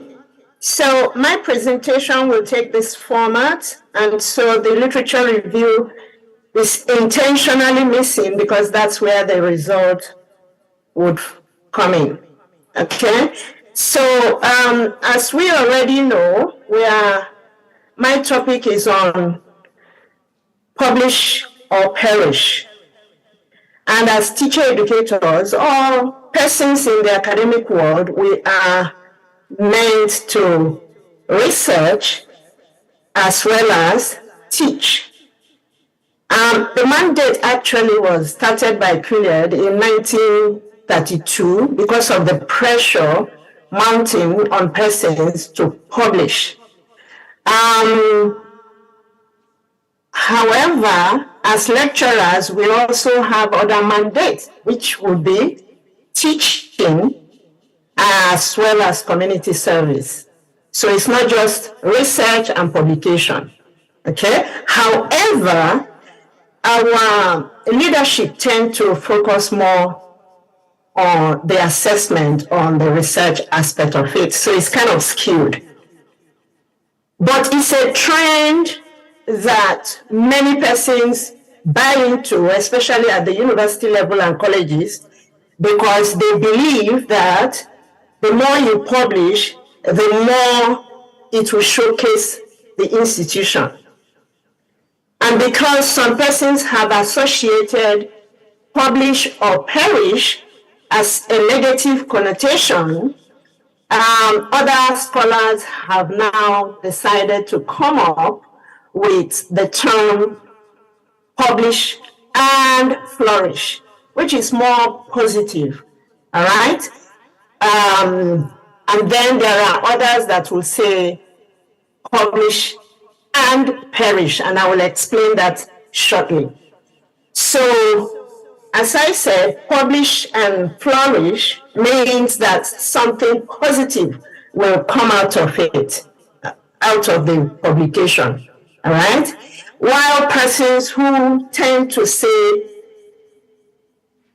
publish and perish actually do have a case, because it appears that in some institutions, when you publish, you are still faced with some challenges.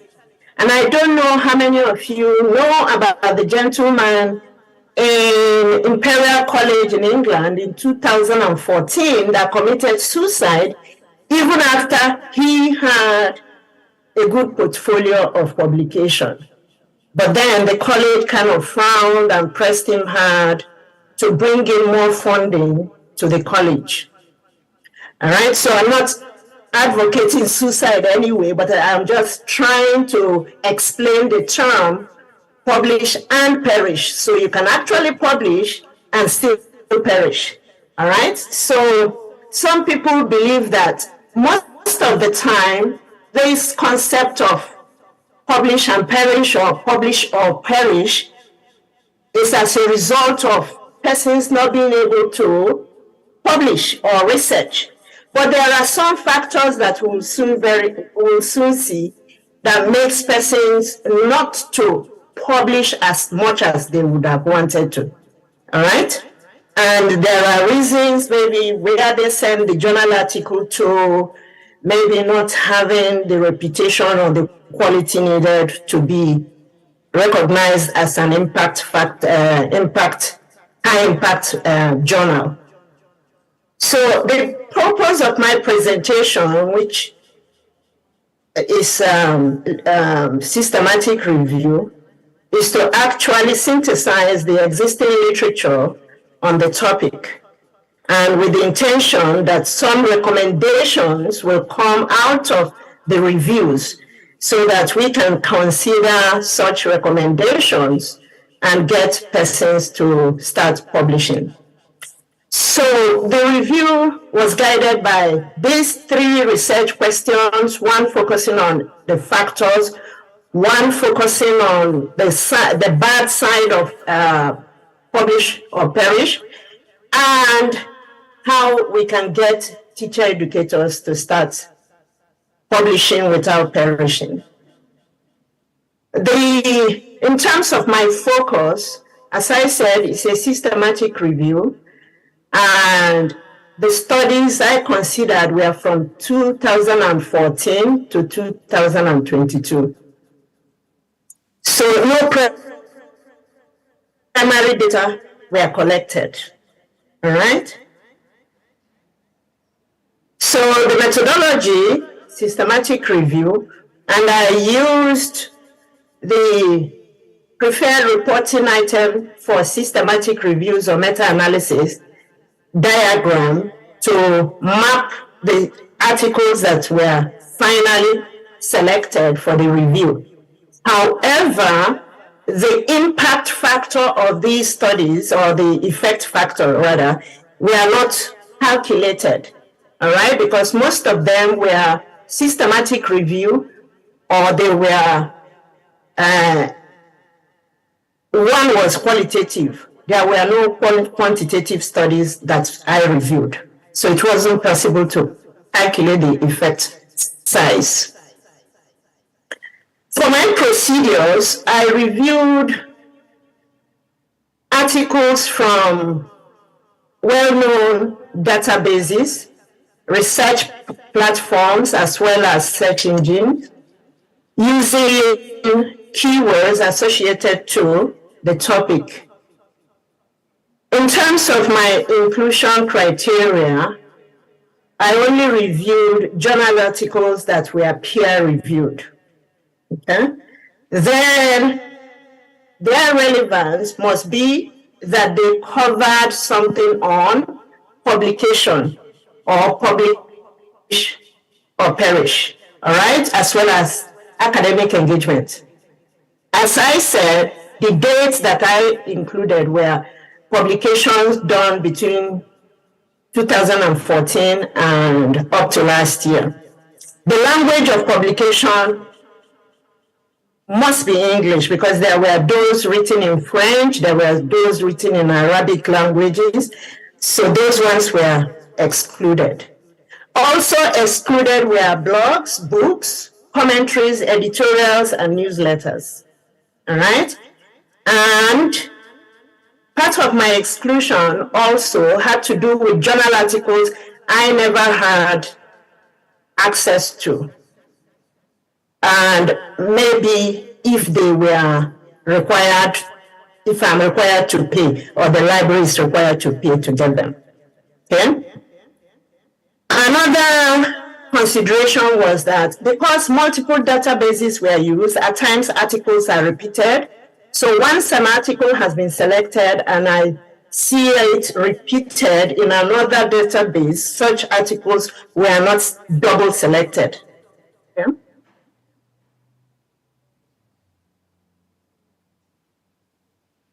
So this is the flow diagram showing how the articles were shortlisted. So the initial search resulted to about over 6,000 actually articles. However, I reset my search requirements and got it reduced to 201. And then after that, another further review, it was reduced to 151 articles. From that 151 articles, I now reviewed titles and abstracts of 50. And from the 50, I used 20 and disregarded 30. Okay? So in terms of my findings, the first question, which focuses on the factors that influence research engagement and productivity, here we are referring to research and publication. All right, so research engagement means involvement in research-related activities, including, among other things, conducting the study as well as publishing the findings. Now, what I discovered from this systematic review are three main factors: individual, professional, and institutional factors. So under individual or personal factors, the literature is showing that age, attitude, gender, qualification, rank, motivation, the knowledge of research will play a factor in terms of if or not somebody would engage in research activities. Okay? For example, if the person has a doctoral degree or a master's degree with publication, all right? You know, some master's degree, they don't conduct research. So the studies show that persons with terminal degree tend to produce more, as well as persons who are with master's degree and is research oriented. In terms of professional characteristics, persons who are more experienced and those who are tenured tend to have more to do with research engagement. In terms of the institutional or environmental factors, if the institution, for example, the mission statement is focusing towards research, the type of leadership that they have, all right, all that will impact on the publication output.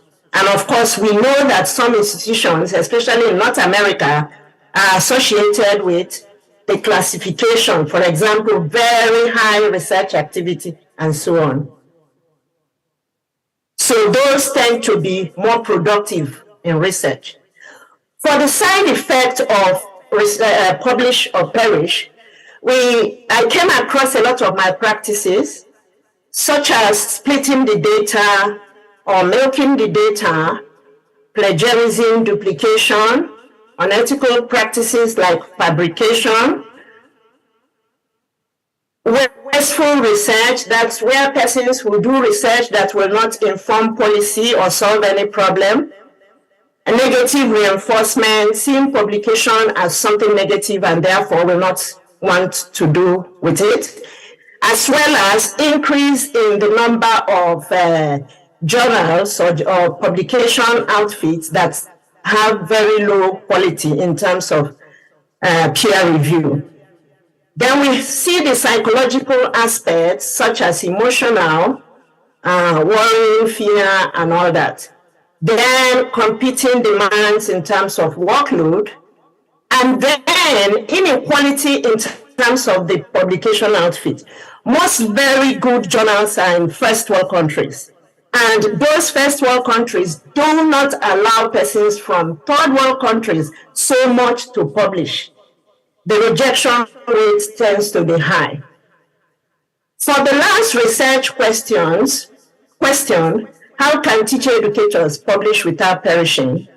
The first thing will be from the literature, in no particular order anyway, mandatory publication, but with incentives.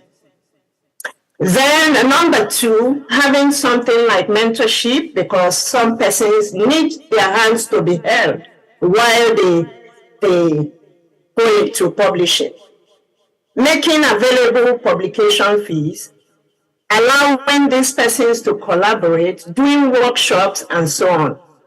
Number three, modeling the behavior. For those who are supposed to be our leaders, we should be able to see them publish themselves and portray positive attitude for others to emulate. Invest in human resources by employing those that are with good track records, formulating policies to guide research publication, establishing centers of excellence that will help in distributing the resources as well as the findings of these studies. In concluding, some teacher educators focus on teaching with little research, but with reason. So we don't have to write them completely off, all right? But as teacher educators, we have to embrace research because the more we research, the more it will help us with our teaching. However, the leaders of our higher education institution should be deliberate in their attempt to improve or provide the basic infrastructure, all right, so that research and publication can grow. So the call for action, as far as I am concerned, is publish and flourish. All right? With that, we begin with an idea, we research it, we write, we publish, and we repeat the circle again. And as we do that, it will be less frightening for some of us. Thank you for listening.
Much for your patience in this room, and we hope we'll have a wonderful second session.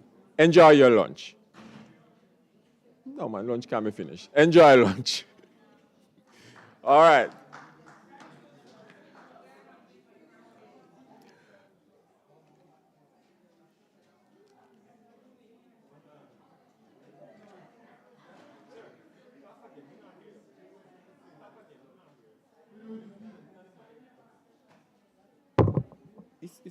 I was saying.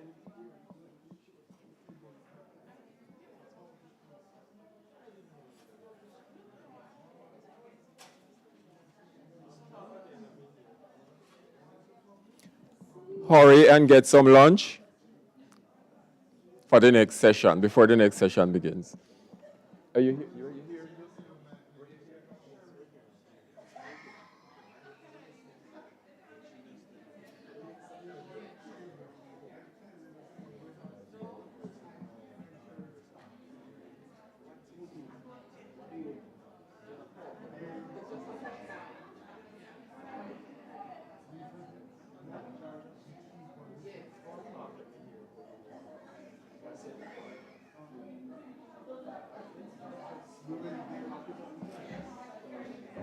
Good afternoon.